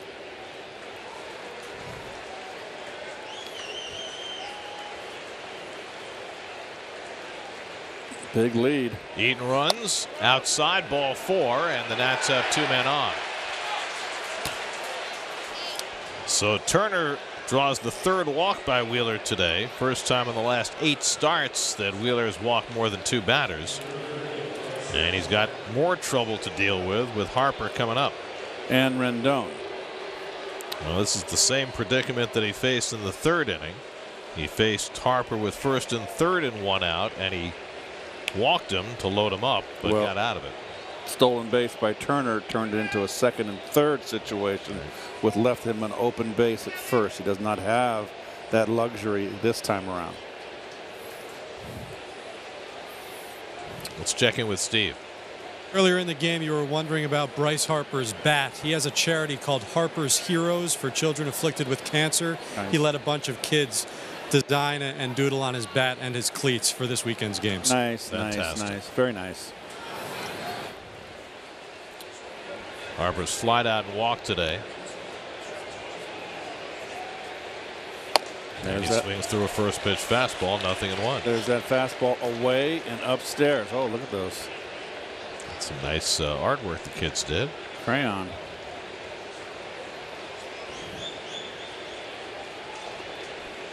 Great speed on the bases for the Nats. Eaton at second, Turner at first.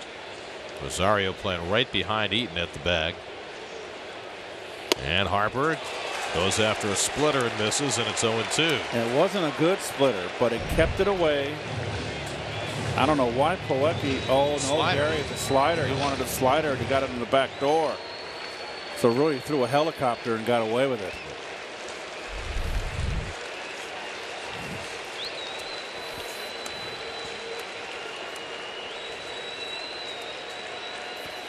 Go with that fastball upstairs.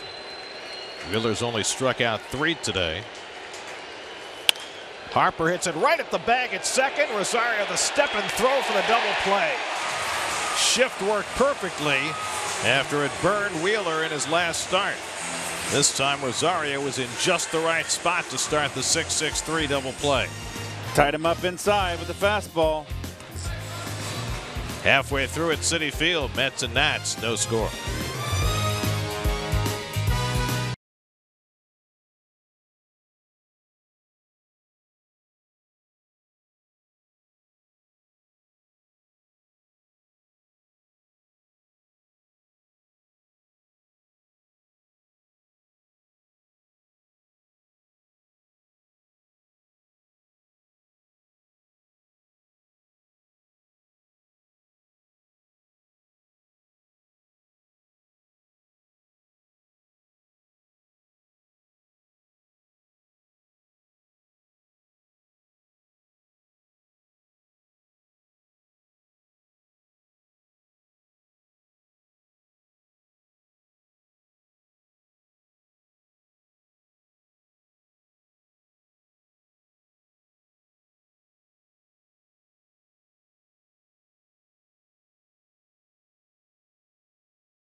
Home run to beat the Phillies. From that moment, the Nats have not scored another run. 23 straight innings without one.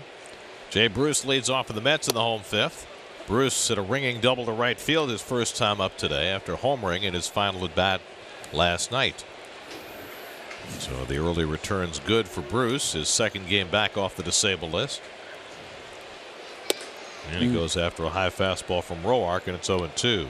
Bruce, Bautista, and Plawecki for the Mets. Here's an esoteric note that Elias passed along about the Nats being shut out the last 2 days. So they hit a walk-off home run Wednesday, got shut out by Aaron Nola in the Phillies Thursday, and got shut out by Jason Vargas in the Mets last night. It's the third time this year that a team's hit a walk-off home run and been shut out the next 2 games. It happened to the Mets earlier this year. It also happened to the Brewers. It had happened only 3 times in the last 54 years, and it's happened 3 times this year. Bruce gets called out on strikes. That's 5 strikeouts for Roark, 1 out in the 5th. I mean, some odd stuff like that. Yes. I mean, just the vagaries of baseball, that you can have such euphoria one day and just be as flat as anything for a couple of days after. Also, just the fact that nothing like that's happened in that long a period. It's just happenstance, I guess. Here's Jose Bautista. But it does seem as though offenses are much more hit and miss because so many teams are, well, they're striking out more than they ever have. And, you know, this may be the first year ever where there are more strikeouts than hits. But teams are so reliant on the home run that sometimes offenses are more all or nothing than they'd like them to be. I mean, look at the Nats. They've scored 61 more runs than their opposition this year, and yet they're a game under 500. It just doesn't make any sense. Bouncing ball on the left side, circling in to get it is Turner, and the long throw gets Bautista for the second out. interesting choice there by Turner.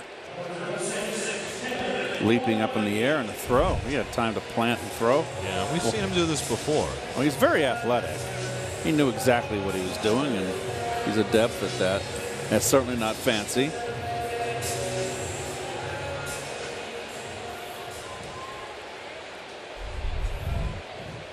He's got such tremendous athleticism.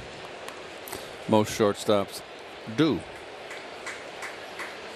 Here's Plawecki, who struck out his first time up.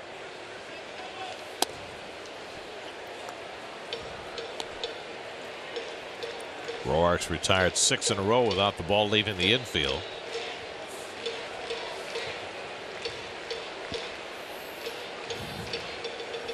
Mets were starved for offense most of the game last night against Gio Gonzalez, who pitched his best game in quite some time.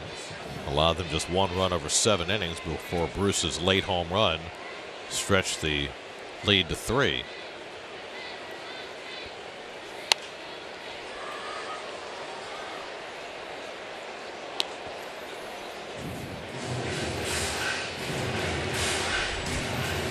No. Which pitcher is going to crack first here?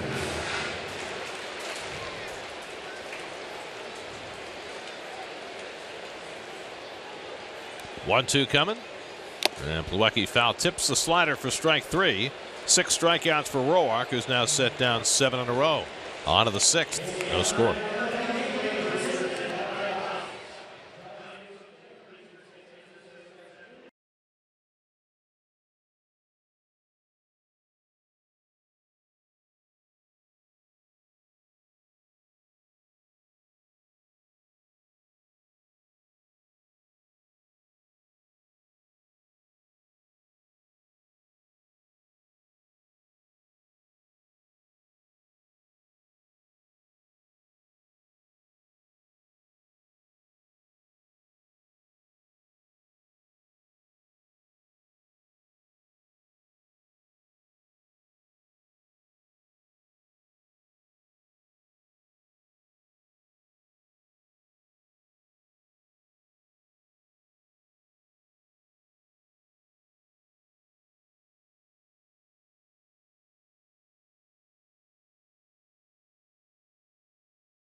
Zach Wheeler back to the mound for the 6th inning.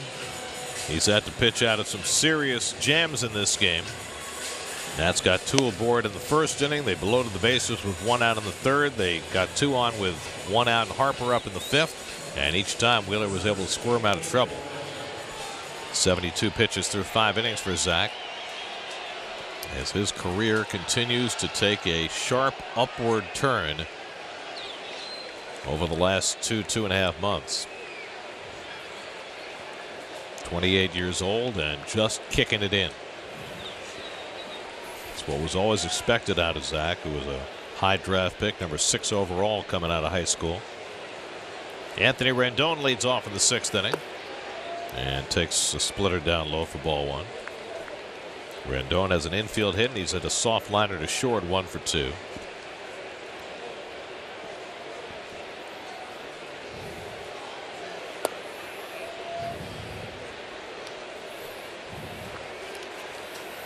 No, that's pretty impressive, Gare. The walks, to me, are, I don't care about the walk to strikeout ratio. He's not walking people. Fly ball out to center, and Conforto, his first chance of the day. 1 out. Let's check in with Gary Apple. He's in the studio for a game break, brought to you by your Tri-Honda dealers. Gary.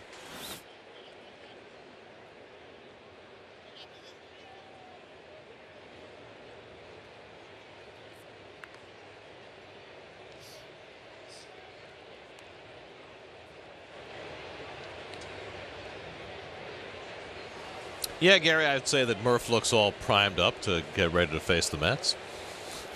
Not that he needs a whole lot of priming. Here's Juan Soto, who's 0 for 2 today, struck out and into a fielder's choice.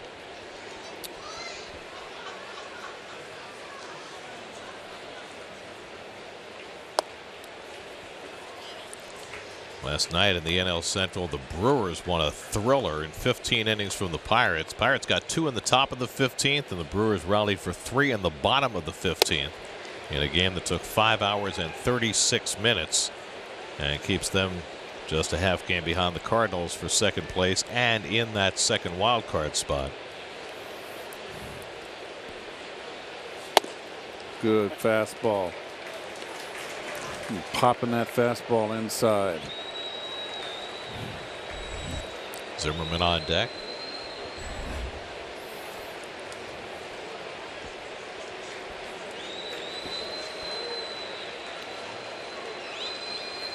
One-two coming.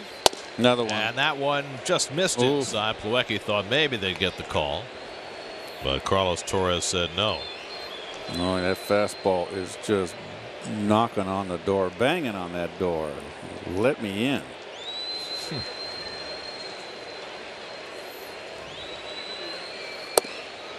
What a good eye this young man has. Oh, what a battles every pitch. Gets 2 strikes on him. Very impressive. Did we mention that he's 19 years old?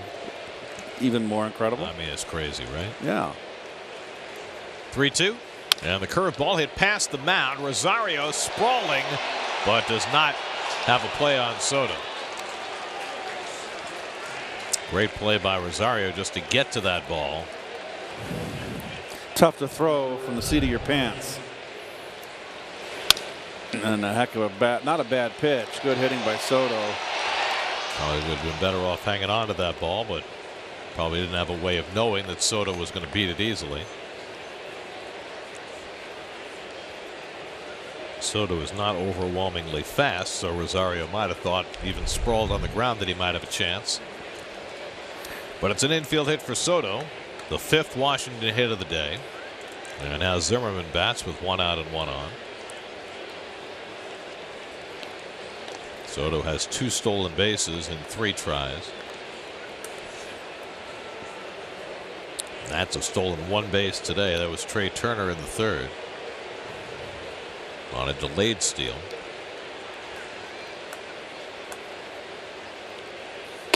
And Zimmerman has to vacate.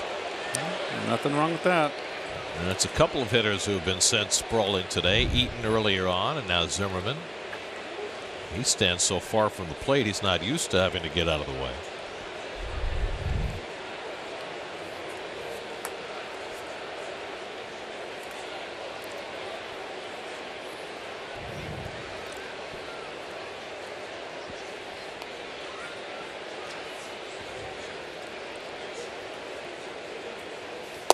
And a fastball in for a strike, 1-1.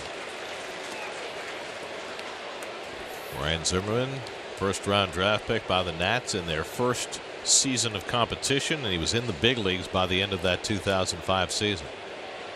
Coming out of the University of Virginia, where he played shortstop. Wheeler throwing fastballs by him, and it's 1-2.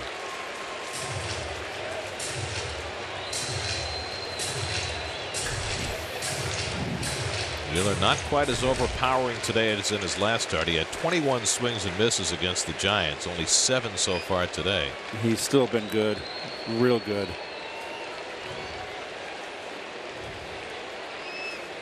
There goes Soto, and it's fouled off by Zimmerman.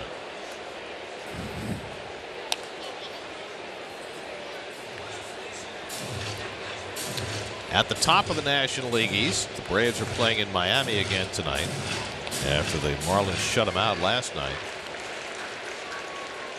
Braves 3 games up on the Phillies, who are playing in Toronto, and the Canadian native Nick Pivetta pitching north of the border for the first time as a big leaguer. He's got a 6-3 lead in the 5th. Of note in that game for Toronto, Kendrys Morales has homered. Morales is now homered in 6 straight games, 2 shy of the major league record. Dale Long, Don Mattingly, Ken Griffey Jr. 8 straight games with a home run. 2-2, and he struck him out with a slider. Wheeler fans Zimmerman for his 4th strikeout of the day, and there are 2 out of the inning. Well, that first pitch up and in that dusted Zimmerman set the whole tone for this at bat.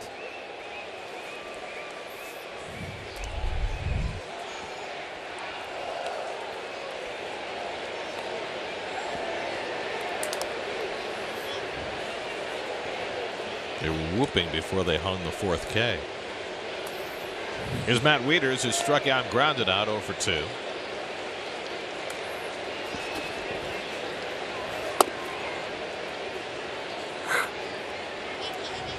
Wheeler threw a season high 113 pitches in his last start Monday against the Giants.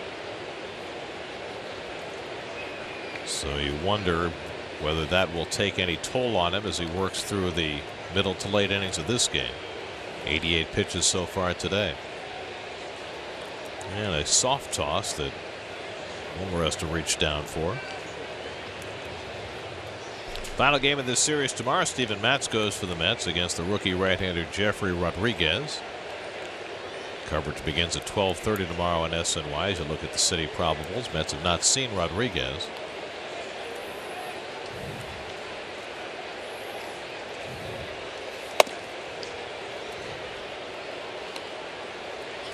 Wheeler's starting to lose a little velocity here in the 6th. We'll keep an eye on that, Gare. You know what? 94 is plenty. Locate, and you'll be fine.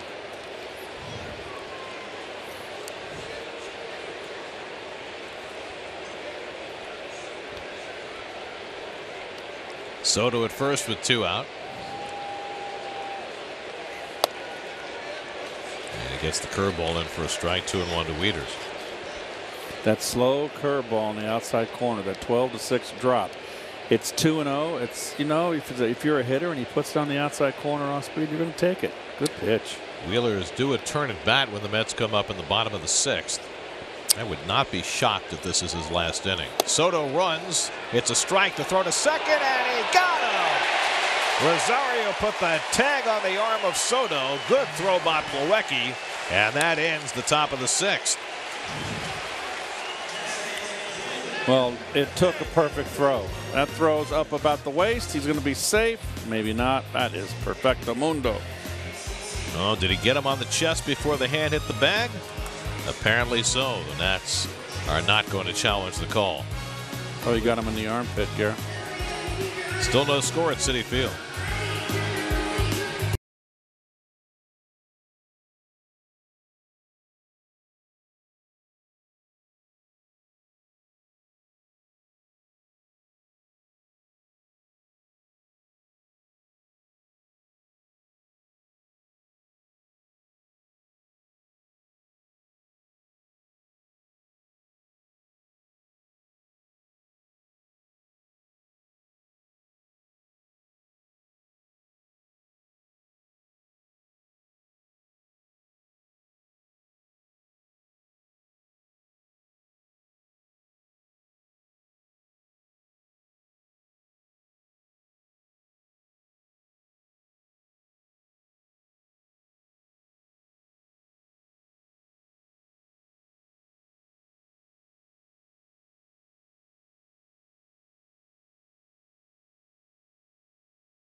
My favorite part of that video package was the way they queued up that little drum beat to the Red Hat making his go signal.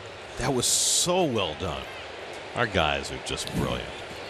Zach Wheeler will stay into bat in the bottom of the 6th. And he takes a first pitch curveball out of the strike zone from Roark. So 91 pitches deep after 113, a season high in his last start. Wheeler is going to be allowed to keep going. And why not? Ball and a strike. Roark's retired 7 in a row since a Rosario single in the 3rd. He's been on a roll. Wheeler's been on a roll, and neither one has fallen off the wagon today. Rosario on deck. McNeil behind him. And Wheeler thinks about trying to bunt for a hit and takes a curveball for a strike. That would have been fun to watch. I don't know that Zach has the best wheels among the Mets starters. He's got the name for it. He does not have the best wheels. I think DeGrom has that. Maybe Gazelman. Fastball got him looking, and we'll never know. 7 strikeouts for Roark. 1 out in the 6th. If you're a Verizon Wireless customer, you can score these seats and other cool rewards you really, really want by enrolling in Verizon Up. It's easy to earn, free to join, and it's all in the My Verizon app. Now Roark will start his 3rd time through the batting order. Ahmed Rosario 1 for 2. He's lined out and singled to right center. And he takes a strike. Mets have had just 3 hits today. McNeil singled in the 1st. Bruce doubled in the 2nd. Rosario singled in the 3rd. Roark has not walked a batter. And he gets ahead on Rosario 0-2.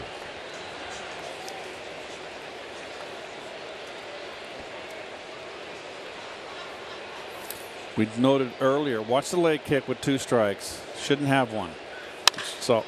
And he drives one to deep left center field, back in the gap, near the wall. It's out of here. No leg kick required. Ahmed Rosario with a 2-strike home run. His 7th home run of the season, and the Mets have broken the ice. It's 1-0 New York.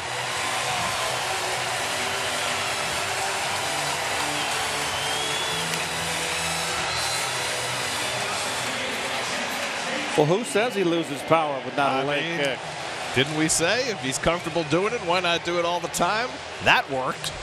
He hit that ball well over 400 feet. So El Nino provides the Mets the lead. Fastball down and in. Covered it. Took out the green M.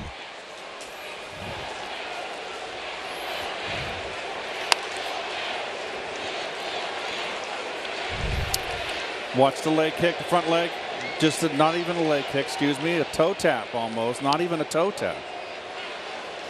And that's his 2-strike approach, his new one, and he gets a pitch down and in, and adios. It's an interesting lesson, isn't it? Be interesting to see if Ahmed takes that to heart.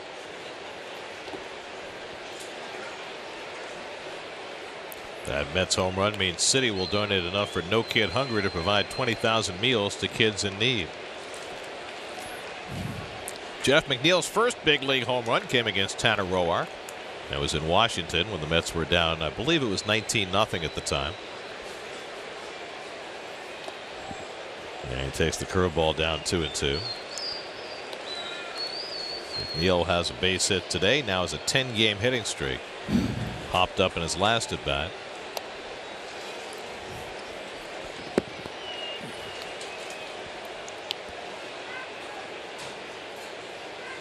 Always put your arm around your hitting coach after you hit a home run.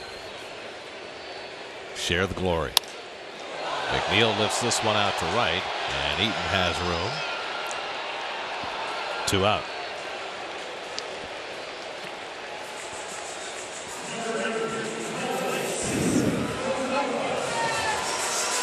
So now Michael Conforto, who struck out and grounded out today, 0 for 2. Roark had retired 8 in a row before Rosario, down to the count 0-2, messed that up with his 7th home run of the season. And the signs continue to point only in positive directions for the Mets shortstop. Conforto fouls one into the ground, 0-1. Michael getting the start in center field today with Austin Jackson getting a day off. Brandon Nimmo still a couple of days away from returning. So Conforto's first center field start in over 2 months. It would certainly appear that going forward, the Mets are more comfortable with both Nimmo and Conforto playing predominantly on the corners. Doesn't mean they can't fill in center field every once in a while.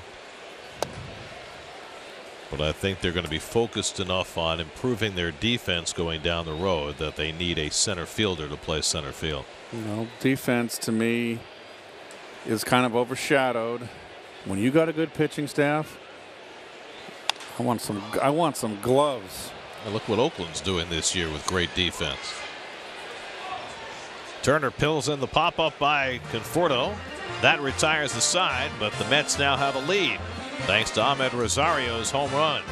Zach Wheeler and the Mets up 1-0 as we head for the 7th at Citi Field.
Ahmed Rosario providing the offense with a home run. That scored 1 run for Wheeler in his last start.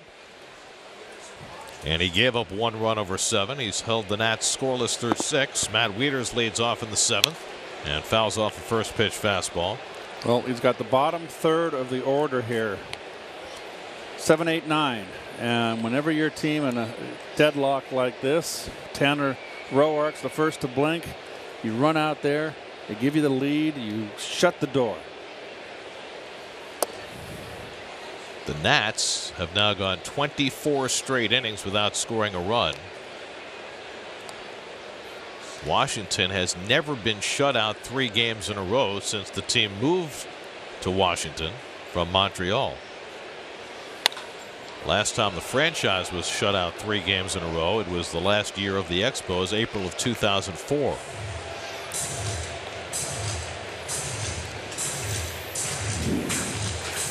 Nothing like a good old 1-0 afternoon game, Garrett, deep in the game. 1-2 coming to Wieters, and the curveball fouled away. And every now and again you mix in a slugfest, a 12-10 occasionally. I like these games. I love these games. Wander Suero up in the bullpen for the Nationals. Roark due up third in the inning. And Wheeler pops one inside to Wieters, 2-2. Definitely velocity down the last 2 innings for Wheeler. He's been 93 to 95 with his fastball. 95's getting up there in a hurry. He's been real good throwing left-handers inside, Gary, and right-handers. This has been a lineup predominantly left-handed, and he's pounding in. Line toward the middle, a base hit. So Wieters went down and got the splitter. And he's got the 6th Washington hit of the day. Tying run aboard with nobody out. We check in with the studio. Gary Apple has another game break. Gary?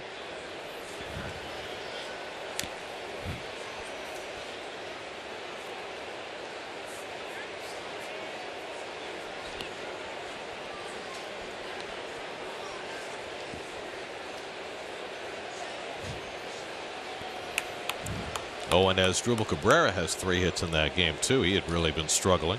Here's Wilmer Defoe. Mets look for the bunt, and he does bunt it. Flores will have to go to first with it. And so the sacrifice successful, and that gets the tying run into scoring position. 3-4 on the sacrifice.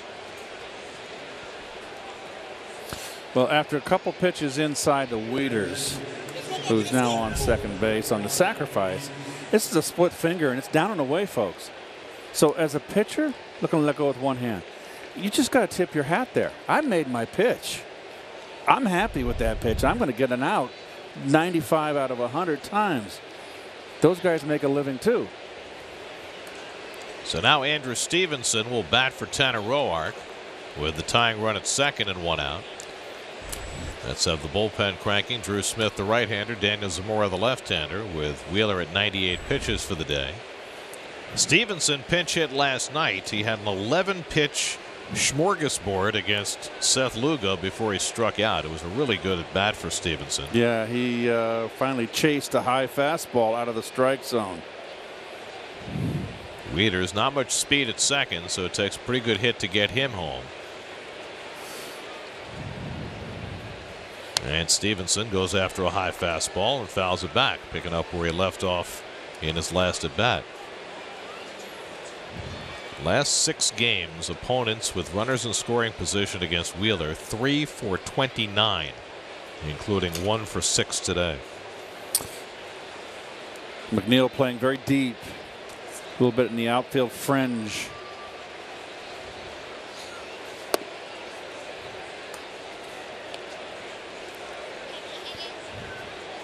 That's 100 pitches on the button now for Wheeler. He's gone 7 innings or more, 5 of his last 7 starts, trying to get through 7 again today. And Stevenson takes a curveball down, and it's 2-1. Adam Eaton, who has been a pain in the neck for Wheeler all day, is on deck. Wouldn't be shocking if we saw Zamora come in to face Eaton. Stevenson gets jammed and fouls it off, and it's 2-2. But you can always pinch hit for Eaton. You've got Taylor, and you've also got Reynolds on that bench. You know, very dangerous hitter in Reynolds, power hitter.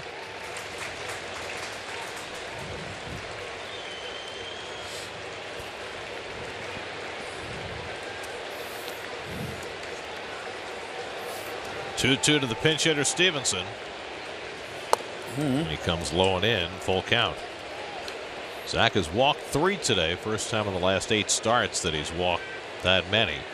This is the hitter he's got to get right here. No free pass.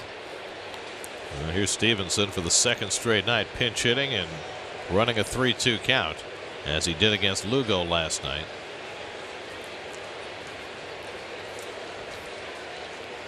He was called up most recently when the Nats made the trades that sent Daniel Murphy and Matt Adams packing earlier this week.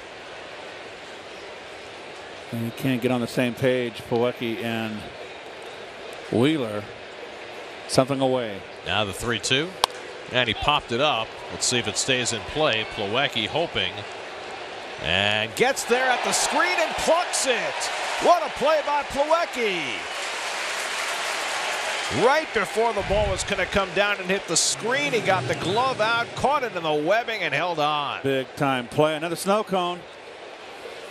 That is a really, really fine play. And I'm glad to see Mickey Callaway stay with his starter. So Plawecki with a tough catch to retire Stevenson.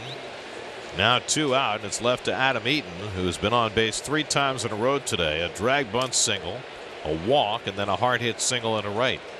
Leaders at second with 2 out. I wouldn't want to bring Zamora, the young Zamora, in and face a veteran hitter like Reynolds. Oh! And Eaton is hit by the pitch. Well, that solves that problem. Now Turner will come up with 2 men on. Remember, Eaton had to get out of the way of a pitch that was headed toward his head earlier in the game. This time he gets drilled in the thigh. And Mickey Callaway is going to give Wheeler 1 more batter with Trey Turner coming up. Yep.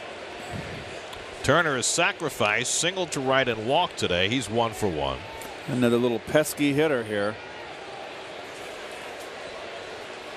I don't like giving up that right side of the infield. Wieters is going nowhere. Slider off the plate. They for ball 1. got McNeil up the middle. I know they got their charts. They're wed to their charts. That's fine.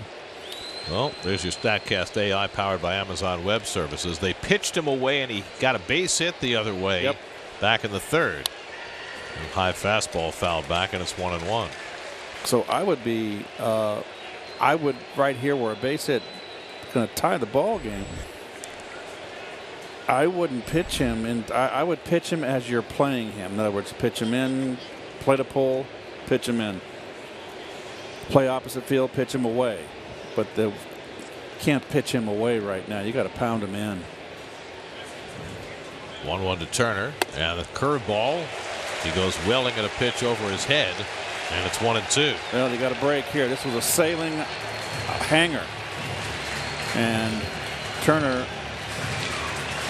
flailed at it. Got a little over anxious, and now Wheeler has him down to the count 1-2. Zach's only struck out 4 today. Trying to finish off this 7th inning. Bouncing ball. McNeil's got it. Side retired. Zach Wheeler pitches out of another jam, and he has turned in 7 scoreless innings. Zach Wheeler's sublime.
To be a fun place, even in triumph. From banner day to helmet day to camera day. there's always close rapport between fans and stars. Baseball clinics in the greater New York area and community dinners are part of the scene. The Met way of meeting the fans is a winning way for big and small. Yeah, let's see Buddy Harrelson in a suit. That's great. Rookie right-hander Wander Suero comes on to pitch the bottom of the 7th for the Nats. He's a big, hard thrower, and he's done quite well since being called up from Syracuse AAA. A lot of cutters from Suero. Wilmer Flores leads off against him, and a first pitch cutter out of the strike zone for ball 1. Wilmer's grounded out twice today. Well, Zach Wheeler with a flourish of a finish. 7 scoreless innings today. Wilmer gets jammed by that cutter, and it's 1-1. Wheeler's season ERA is down to 3.46, which is amazing when you consider where he was a couple months ago. Absolutely. Let's be precise. As of that, before that June 1st start where he turned it around, his ERA was 5.14. Served down the right field line and foul. 5.14 down to 3.46. That is extraordinarily wonderful pitching. Over the last 8 starts, 1.68. That's DeGrom-esque.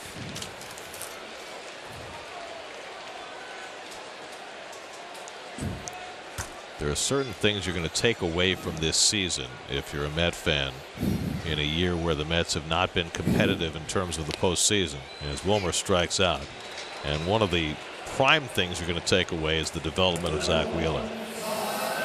Well, he became someone I felt at the All-Star break that I wouldn't trade.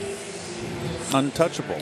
And the Mets made the right call, right? Because teams wanted him, but they wanted him at the price that reflected what they felt was the inconsistency of his career.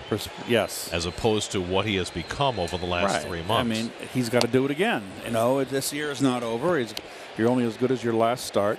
He's on a tremendous roll. I think he's turned the corner. But when this year's over, if he finishes strong, next year's a new year. You got to do it again. Todd Frazier has struck out and grounded out today, and he gets jammed by Suero, and it's 0-2. As the Jets' new franchise quarterback shown he's ready for the big stage, join Jonas Schwartz, Ray Lucas, Willie Colon, and new addition Bart Scott as they bring their unique perspective on all the major storylines from training camp on Jets Nation Inside Camp Sunday at 7, only on SNY.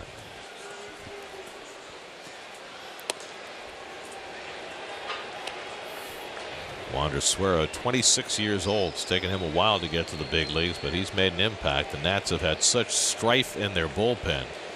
Injuries to Sean Doolittle and Ryan Madsen. Kelvin Herrera just recently back from an injury.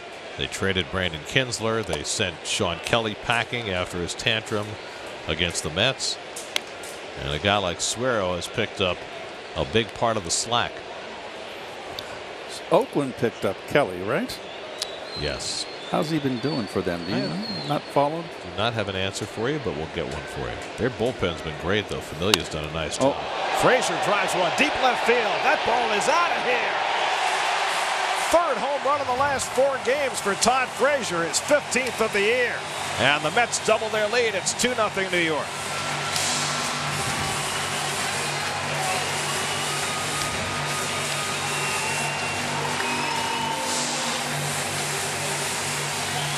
Ahmed Rosario homered in the 6th. Todd Frazier matches him in the 7th, and it's 2-0 Mets. Well, Todd is one of those hitters that can look bad for 3 at-bats, and then he can do this. Oh. Inside fastball. Quick inside.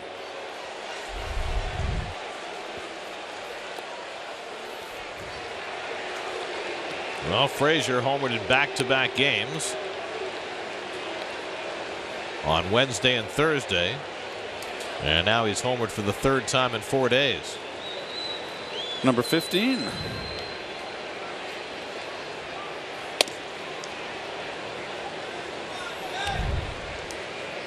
Don't throw it. Looks like he wanted to throw a cutter and just got it over the inner half. 1-2 to Bruce, who doubled back in the second inning, struck out in the fifth. Tanner Roark went 6, allowed a run on 4 hits, no walks, 7 strikeouts, 90 pitches. He pitched great, but Wheeler was better. And now the bullpen will have a couple of runs to work with. Curveball in the dirt, 2-2.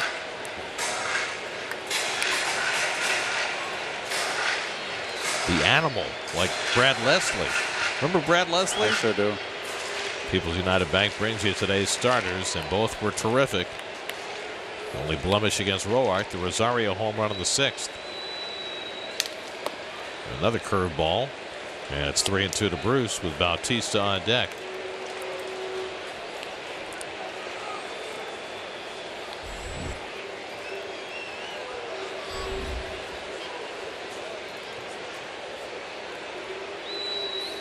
And Bruce goes down swinging on the cutter.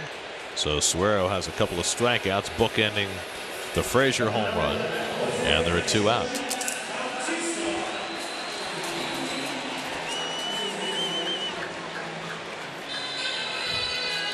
Now it's Bautista, who's flied out and grounded out 0 for 2 today.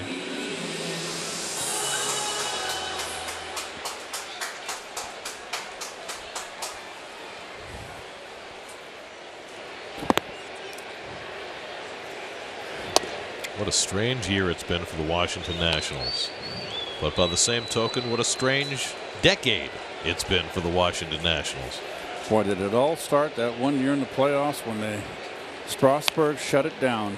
2012, so you're talking about 6 years ago. And they've had 4 different managers over that stretch. Like Rizzo has been the constant. He's been their GM throughout it, and they've never gotten out of the first round of the playoffs, despite having the best team in the division on multiple occasions. And this year, after they fired Dusty Baker in the wake of their playoff loss to the Cubs, after 2 years, they brought in an inexperienced manager in Dave Martinez. And despite tremendous talent, they've gone through injuries, much like the Mets have, but still, for them to be a game under 500 at this point is stunning. Bautista takes a curveball in the dirt, and it's 2-2. When Davey Johnson took him to the postseason in 2012, Matt Williams got him there as well. So did Dusty Baker. And all bit the dust after failing to advance. Bautista pops one up, isn't happy about it, and Zimmerman reels it in to retire the side. But Todd Frazier expands the Mets' lead. 15th home run of the year for Todd. We head to the 8th with the Mets leading the Nats 2-0.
cartoons.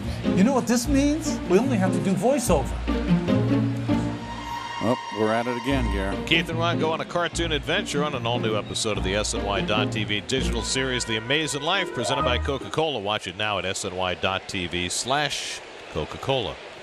Changes for the Mets. Michael Conforto moves from center field to left field. Austin Jackson comes into play center. He'll bat ninth. Jose Bautista goes to right. And Daniel Zamora will pitch for the Mets as we go to the eighth.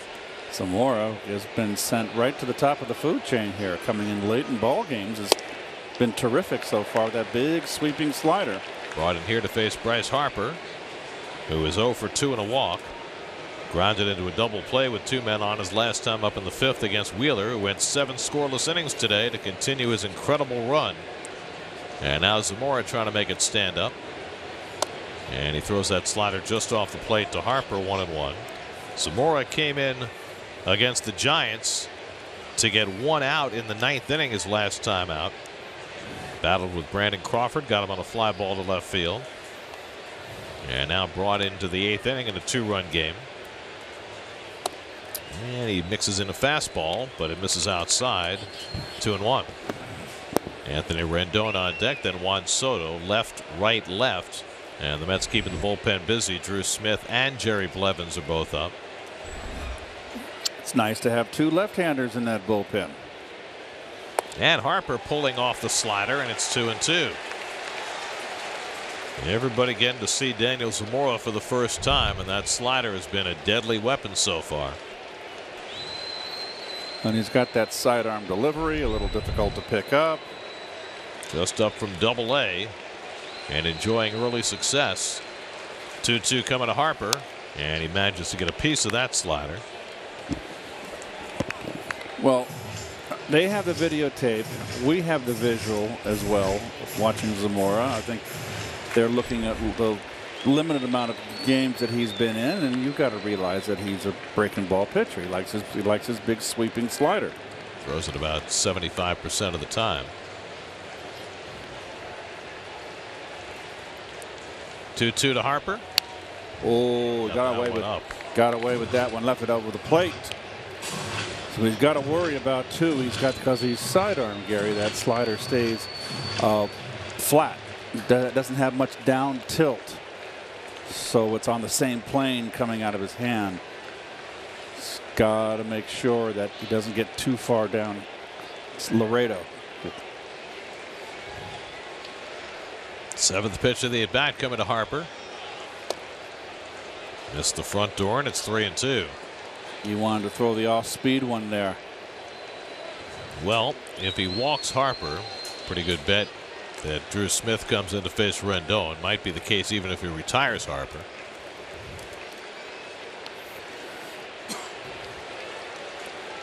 Three-two coming, and it's lifted foul. Harper hanging tough against that slider.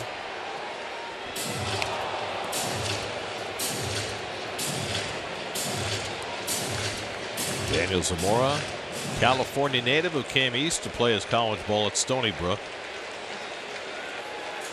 And just a few miles to the west of campus, making his major league bones. Pitch number 9 to Harper. Fly ball center field. Austin Jackson barely moving. 1 out. So Zamora wins the battle. And let's see, does he get another batter, or do they bring in the right-hander? And that's it. Mickey Callaway. So Zamora has done his work.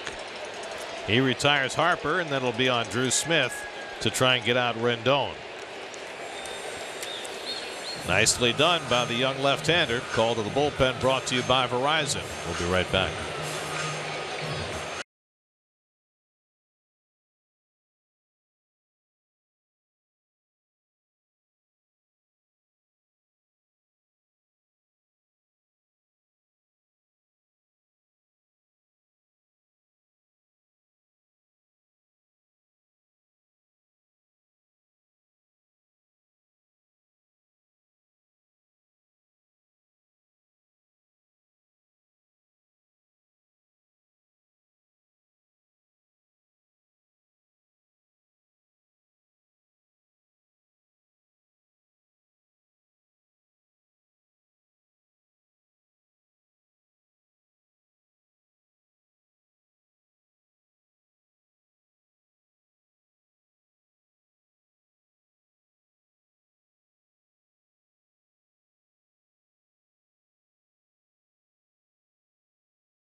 Drew Smith has had an impressive start to his big league career. Anthony Rendon, first pitch swinging, fouls off Smith's fastball. Well, I'll tell you what, Smith and Bachelor have added depth to this bullpen. And you look at the numbers on Smith, they're outstanding. They're young, they're learning. And Oswalt gives them a guy in the middle, and you got Lugo and Gazelman. Nice right side of your bullpen. Rendon takes the fastball high, 1-1. Rendon 1 for 3 today, an infield single in the first, lined to short in the third, and flied out to center in the sixth. Drew Smith acquired in the deal for Lucas Duda last summer, and his curveball is fouled off, and it's 1-2. Mets loaded up on hard-throwing young relievers when they made all their deals last year, trading away veteran players. And some of those chickens are starting to come home to roost.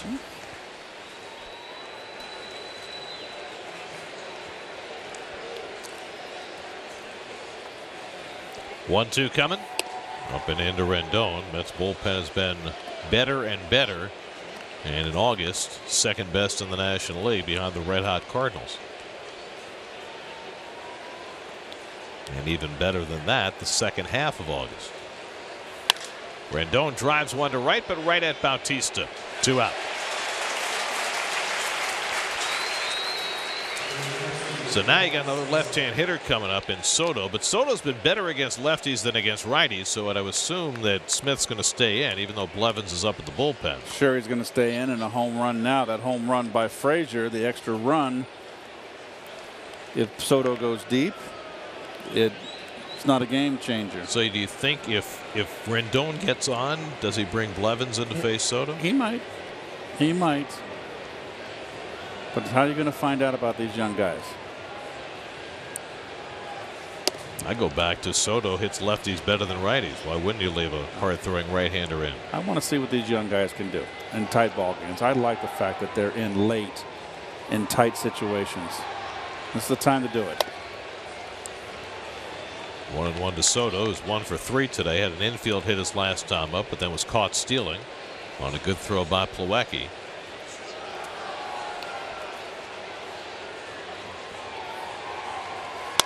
Ground ball past the mound, and that'll sneak through for a base hit. So Juan Soto has his second hit. He's going to try for 2, and the throw by Jackson is too late. Oh, he got him! He came off the bag, and Rosario made the tag. And second base umpire Paul Nard calls Soto out. We'll see if the Nats challenge this. He took the extra base, challenging Jackson, down by 2 runs. It's a big gamble. He got there, but then he came off the base. Oh, how do you come off the bag? Oh, I don't think so. I think his leg was on the base. Well, the Nats are going to challenge the call. I think his right thigh to the knee stays on the bag. Let's. Maybe not. Hard to tell from that angle. Here we go. Let's see.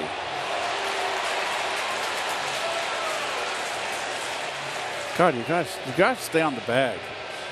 Oh, he's in the air, but does the thigh hit the bag again before the tag? Or does he tag him right there? Oh, I don't know. Either. Did he graze him? Now remember, the strings don't count. Strings don't count on the tag because the string got him earlier. I think he's out. I'm making a Custer decision here. It's going to be a hard one to judge in the replay center. Ted Barrett and Joe West have their crews in the replay center. The Mets are running off the field as though the call had already been made, but it has not been. The call on the field was out. So the question is whether they have enough evidence to overturn that. Keith says he thinks the out call is going to stand. I think it stands. Well, it was a gamble by Soto, right? If you're down by 1 run, it's a great gamble. Down by 2 runs, not as great a gamble. Well, he's safe. Stay on the base. Yeah, he got him. You're right. The pinky of the glove, not the leg, when he was up in the air. It was more than just the string. So I think you're right. I think this call should stand.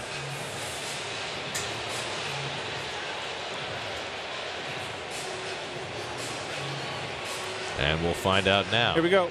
And he's out. So the call does stand. Inning is over. And for the 26th consecutive inning, the Nationals failed to score. As Soto came off the bag on his slide, 8-6 on the putout, and the Mets carry a 2-0 lead into the bottom of the 8th.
And Frazier have both homered for New York. Mets have only 5 hits. That's been enough so far because for the second straight day, the Mets have shut out the Nats through 8 innings.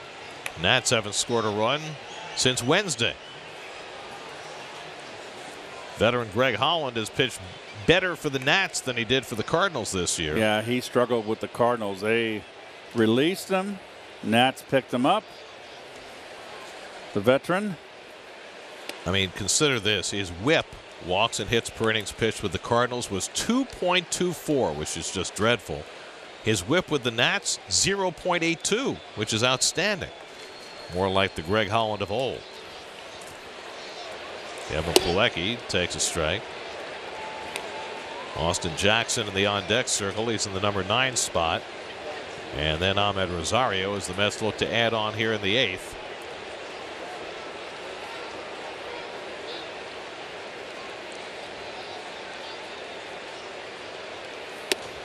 The Nationals in the 9th inning will be trying to avoid being shut out for a 3rd straight game for the first time since the franchise moved to Washington in 2005. The Mets will be looking for their first back-to-back shutout since 2015. Grounded toward the hole, and Pilecki's got a base hit to start the bottom of the 8th.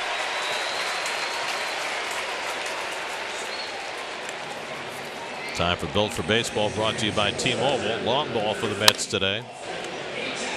Well, there it was. 2 strikes on Rosario here, working on his 2-strike approach. And Frazier, he's always a threat. The veteran. El Nino and the Todd father with the long balls to account for the scoring today. Here's Austin Jackson batting for the first time in this game. And he flies one foul and out of play. 0-1. Jackson 1 for 4 last night. 3 for 22 on this homestand. So he's cooled down a bit after his raging hot start as a Met. Last time the Mets had back-to-back shutouts in 2015, the starting pitchers in the 2 games were Matt Harvey and Jacob deGrom against the Padres. Well, I can see that happening. This time, Jason Vargas started last night, Zach Wheeler today, and the Mets are 3 outs away from making that stick.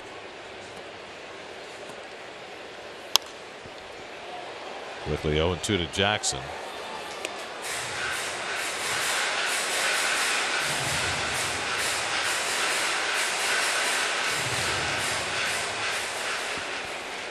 Greg Holland, stalwart of the Kansas City bullpen for so many years. Then Tommy John surgery, bounced back last year with the Rockies, saved 41 games to lead the National League. But after signing late with the Cardinals, nothing went right for him there. And got released August 1st. Signed a few days later by the Nats. Jackson flies one out to right. And Eaton is there. 1 out.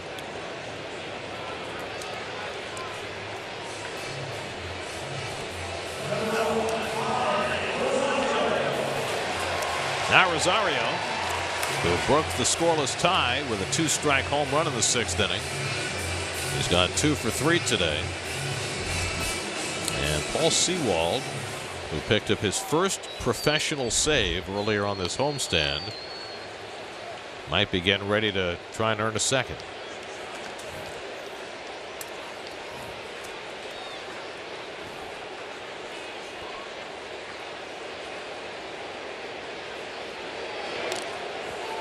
It's an interesting call, right? Do you leave Drew Smith in to try and finish the game after he gave up a couple of hard hit balls in that 8th inning but got 2 outs? Or do you go to Sewald, who has a little more experience? It's interesting. It's the second time they've gone to Sewald in a save situation. If they do. If they do, correct. And, you know, Gazelman only went 1 yesterday. So it's been kind of a bullpen by committee with Callaway. Yeah, of late, Callaway and Island have been trying to avoid using Lugo or Gazelman on back-to-back days or for more than an inning at a time, and they both worked yesterday. Double play ball if they hurry. Turner with the step and the fire, and not in time. Turner just took a little too much time getting rid of that ball, and against the speed of Rosario, that was enough. He might have been better off giving it to Soto here. Let's see. Yes, he beat it. So that puts Rosario at first with 2 out, a chance maybe to swipe a base. He got caught stealing earlier today. Jeff McNeil coming up. And Davey Martinez wants the left-hander out of his bullpen. Matt Grace will come in to try to get McNeil to get the Nationals through this 8th inning. Holland exits, 2-0 Mets in the 8th. We'll be right back to Citi Field.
Left-hander Matt Grace comes in to try and get the final out in the bottom of the 8th.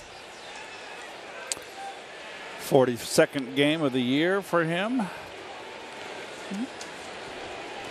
Sinker ball pitcher comes in to face Jeff McNeil, and maybe as much as anything to try and keep Rosario close at first. I would think that might be a consideration. Others might say it's over managing. You leave your right-hander in.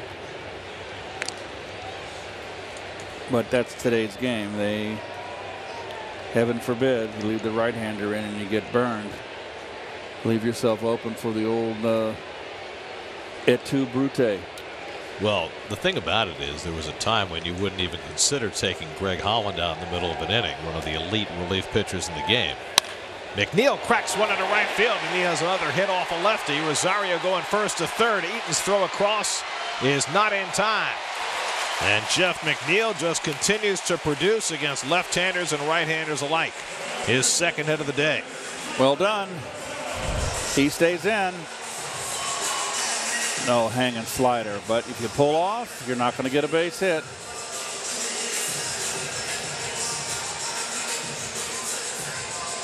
Rosario's wheels, you better hit the cutoff man.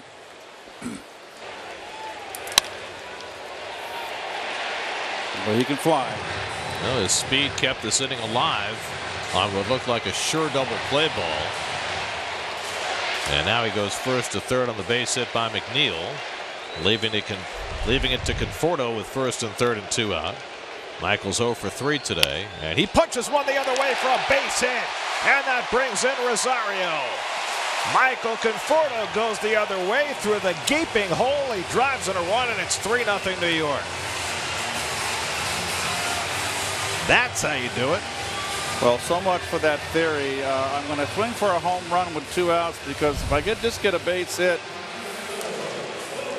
we have to get 2 more hits behind me. Well, there's such a thing as 2-out rallies in the history of this game, a lot of them.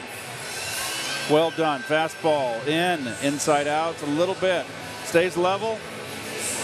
Right into that hole, left center field. Beautiful. So Matt Grace has come in to face 2 left-hand hitters. He's thrown 2 pitches and given up 2 hits. And the Mets tack on an insurance run to make it 3-0. Now Wilmer Flores will face the lefty. And Wilmer grounds the first pitch down to third. Rendon will make the long throw on target to end the inning. Mets tack on an insurance run. Conforto with the 2-out RBI hit after Rosario's speed kept the inning going. And we head to the 9th with the Mets up 3-0.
Mets won the opening game of the series 3-0 last night. They take a 3-0 lead into the 9th this afternoon, looking for back-to-back shutouts against their tormentors from Washington.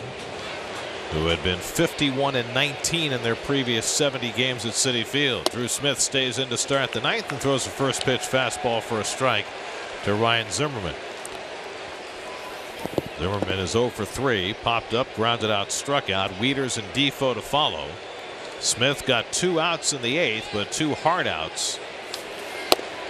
Gave up a line drive to Rendon that was caught in right field, then a base hit to Soto, who was thrown out coming off the bag as he tried to stretch it into a double. And Smith looking for his first major league save. Sewald got his first the other day. He's staying ready in the bullpen. 0-2 coming, and it's up and away to Zimmerman, 1-2. Zach Wheeler went 7, no runs, 6 hits, 3 walks, 4 strikeouts, in line for his 9th win. Daniel Zamora got 1 out. So far, Smith has gotten 2 as Sewald and Blevins are at the ready. Zimmerman fouls off a 98-mile-an-hour fastball. Coming up tonight at 11 o'clock, it's Geico Sports Night.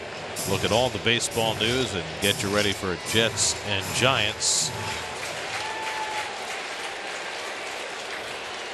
Geico Sports Night, 11 o'clock tonight, SNY.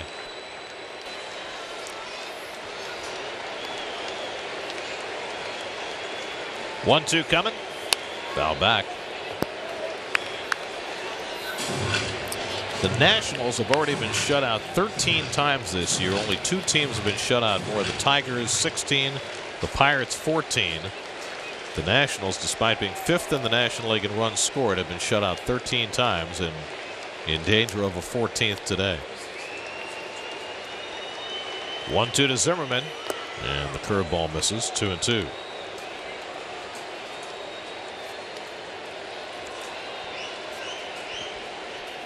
Last time this franchise was shut out 3 games in a row, they played in Montreal.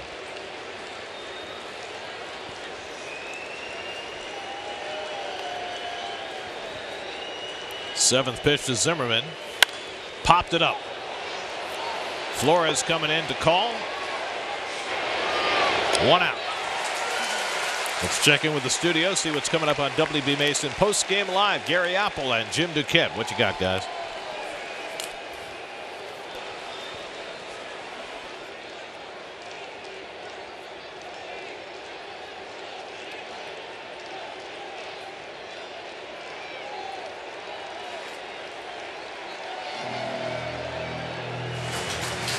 All right, guys. Drew Smith is leaving after an inning of relief. Jerry Blevins is going to come in to turn around Matt Wieters, who's a much stronger left-hand batter than right. Blevins in. We'll be right back.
Jerry Blevins, 6 career saves, 1 this year. He comes in with 1 out in the 9th. Jerry had a really rough first half of the season. Could not find his curveball, but his numbers have come back. Comes in to face Matt Wieters, who's hitting just .206 as a right-hand batter, and he's 0 for 5 in his career against Blevins. Actually, this is not a save situation because it's a 3-run lead, and Blevins will get only 2 outs at the best. Fouled away, 1-1 nonetheless. Looking to close it out, perhaps. Paul Sewald is still up in the bullpen. Another switch hitter is on deck. Jerry trying to get Wieters for the second out. Perhaps. Perchance. It's a dream.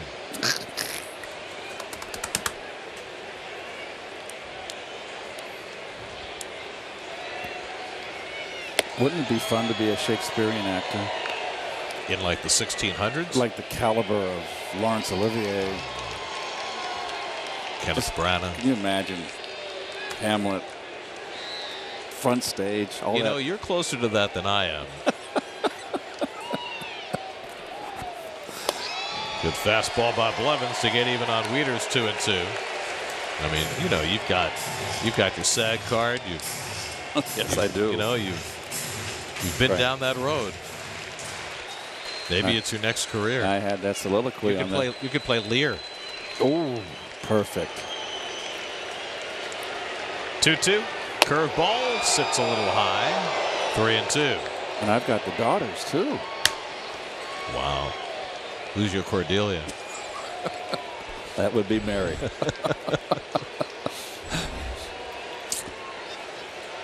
Three and 2 to Wieters with Defoe on deck. And the curveball struck him out. Nice. Blevins with a nasty one to get Wieters.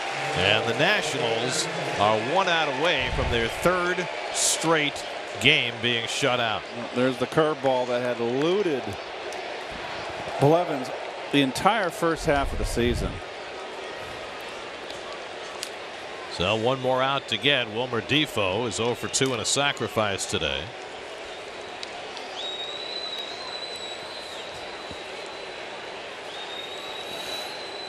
And Defoe takes a curveball low and in for ball 1.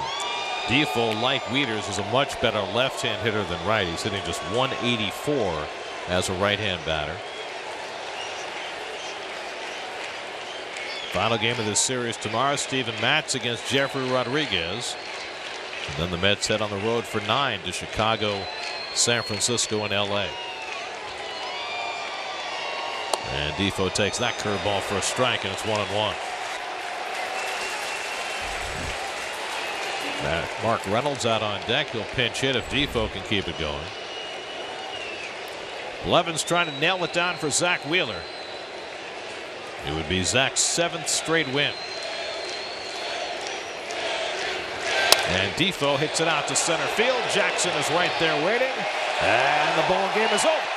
The Mets shut out the Nationals for the 2nd straight day. Zach Wheeler wins his 7th in a row. Home runs by Rosario and Frazier fuel the offense. And for the first time since they moved to Washington in 2005, the Nats have been shut out 3 consecutive games as the Mets win this one 3-0.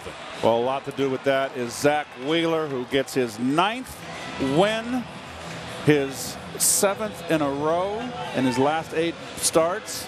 He is 7-0. He's dropped his earned run average down to 3.46. He was brilliant today. 7 innings, 6 hits, shutout innings, 3 walks, 4 strikeouts, and the 2 home runs.